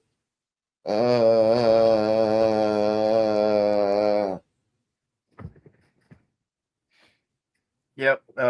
Made the mistake of moving into a trailer park. That's the fuck up that I did. Moved into a trailer court, and they're never going to update the wires here. So getting satellite with Starlink, probably my best bet. So I know Starlink with lifesavers up in the mountain because it was the only way to get communications in and out during Hurricane Helene. And Alice and Crazy, that they live up in Lake Lure. They literally live not that far from where I grew up, and they actually know a lot of the people I grew up with. And the stuff that went on during Hurricane Helene and the recovery efforts, it's something else, man. That's whew. I'm telling you. One of our big deep dives that we got coming up as soon as Alice and Crazy can get a GoPro cam to record the area around them so people can actually see the differences from the photographs from right after the hurricane went through and what we've got today. We'll be doing that big deep dive, and I am looking forward to it. Sounds like fun. All right. But just want to say thank you to everyone. And I don't know what we'll be doing tomorrow. I know we'll be playing a game. I don't know if it'll be online or not. But and then Sunday, what movie are we doing again? High Plains Drifter? Something like that. High Plains Drifter. High Plains Drifter. Okay.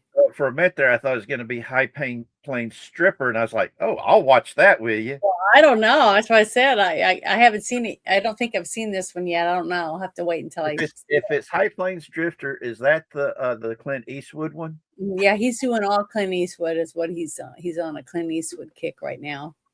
So that's what we've been Clint Eastwood. It's one of those classic Western movies from the spaghetti westerns that they made back then. It's really good. I think you'll like it.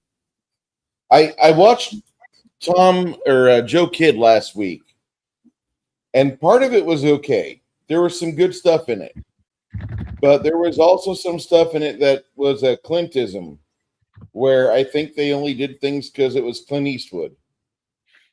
There was some things, like when I say that, like they bring in a woman who's kind of hot and she has a bit part. She's there on set for about a week or less, and Clint has his way with her. Maybe makes a baby, maybe not. We don't know. He's got like 8 of them. He's not quite Elon Musk, but Elon Musk was inspired. And I'm just saying that Clint Eastwood, he has this pattern. And until Sandra Locke ruined his life for about a decade and a half, his life Well, was he at was least with her a long time, so she must not have been that bad. You say that. Well, why would a man stay with someone for that long if she was useless? I didn't say she was useless. I said that she ruined his life for about a decade and a half. I said that He could have had fairly anyone he clearly. wanted, so I just think He that's kept her around because she was on camera. She wasn't ugly, but she was never charismatic. And that's my biggest problem with her. She does not emote. She's a horrible Yoko Ono equivalent actress. She really is. And I struggle with this because Clint had so many good opportunities in life. Well, He did. We have them in every movie he's in. There's always a hot chick. And find out on the Wikipedia, it talks about how he was fucking her. Or if not the Wikipedia, it's IMDb's trivia page. It always does that. It's amazing. You can have a girlfriend resume on IMDb if you're Clint Eastwood. Yeah. And the guy, like, he ran through Hollywood pretty hard. He was a good philanderer. He made a lot of good kids. He made a lot of babies. And, he actually raised his kids, it looks like. But only in the last 20 years or so has he really been a person that's very much aligned with the majority of Americans. And I want to say it started whenever he started criticizing the empty chair.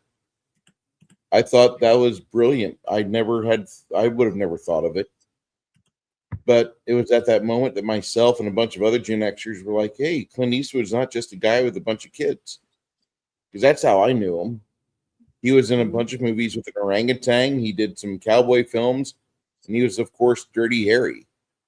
But then when I realized he was turning 96 this year, and I'd already watched all my other heroes from before die, that was a perfect reason. Janet, let's watch nothing but Clint Eastwood movies for the longest time. And I figured we'd do that because we'd see a lot of various things in Hollywood. We would watch the trends as the movies were made. He did three to a year, it seems like. He does like 3 or 4 movies a year. You'll watch trends when you do that, especially if you do it chronologically. We skipped on one movie, the Bedeviled, Beguiled, because that's more of a that's going to be next year's Valentine's Day film. And then we started with his work and went into the spaghetti western genre. It was joyful, and we didn't really look at his Bonanza days, but we might want to look at that towards the end of this. But I really am enjoying the Clint Eastwood because I don't like Clint Eastwood that much. I like him less now than what I did before, but I at least can appreciate his evolution as an actor and as a man through the decades. Because even from The Good, the Bad, and the Ugly and The Fistful of Dollars, he's changed some of his perspectives as he went into the Dirty Harry films. And you can see that. Oh my God, what the fuck? Oh my God. Oh my God.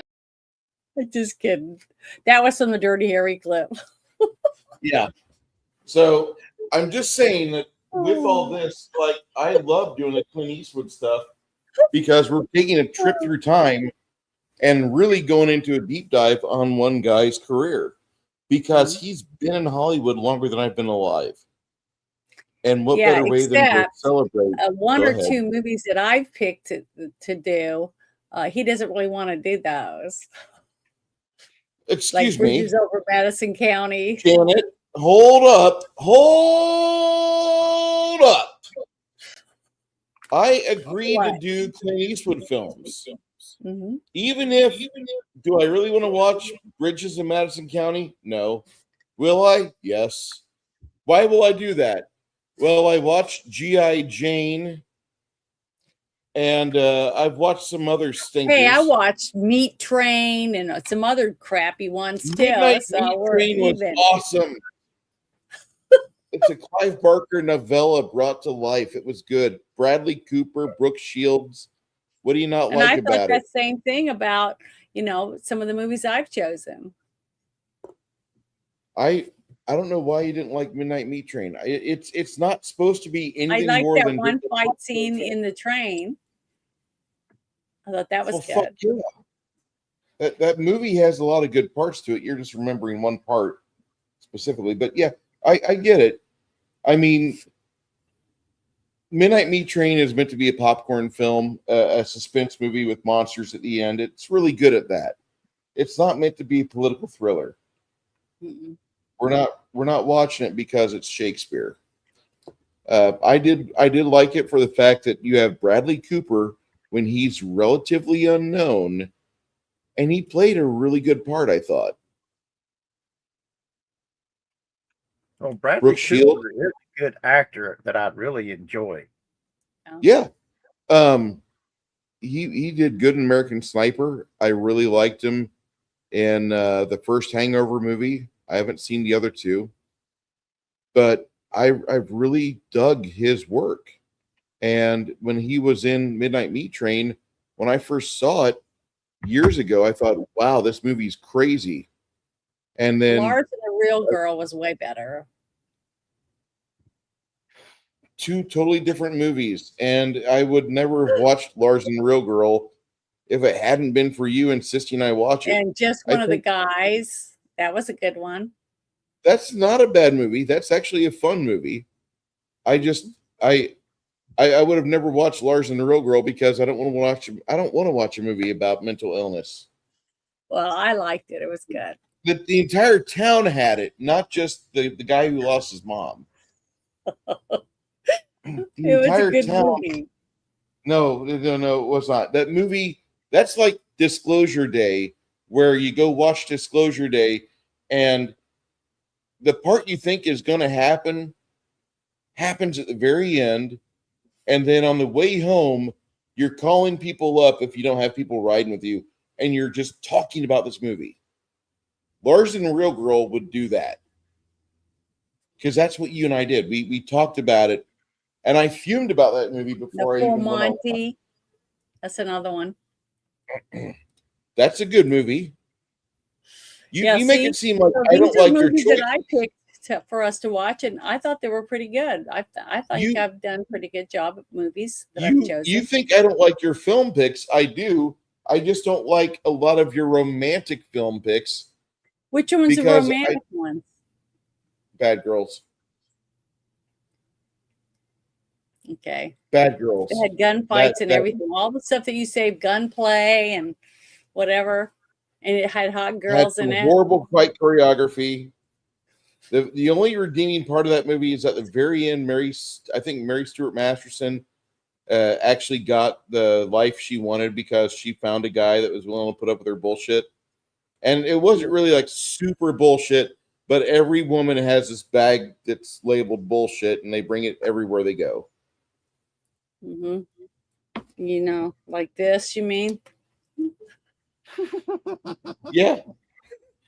But that bullshit tastes good. Yeah. But well, it's after 1:00 in the morning, so I need to go to bed. I'm really tired.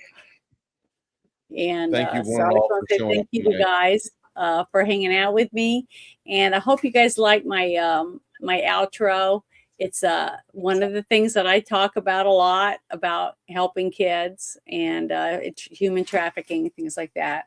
And it's a Tim Tebow Foundation. So hope you guys have a wonderful weekend, and maybe we'll see you tomorrow. Just depends on what, I don't know what's going to happen, but thank you very much for hanging out If you're with me willing tonight. to stream it, Janet, if we You can what? get this level, if we can get this level of interactivity and people can hear what I say, and I don't have people that are stuttering on my end, and I'm not over there to slideshow on your end, we'll do it through your channel. Well, we can try it and see what happens. That's all I'm saying.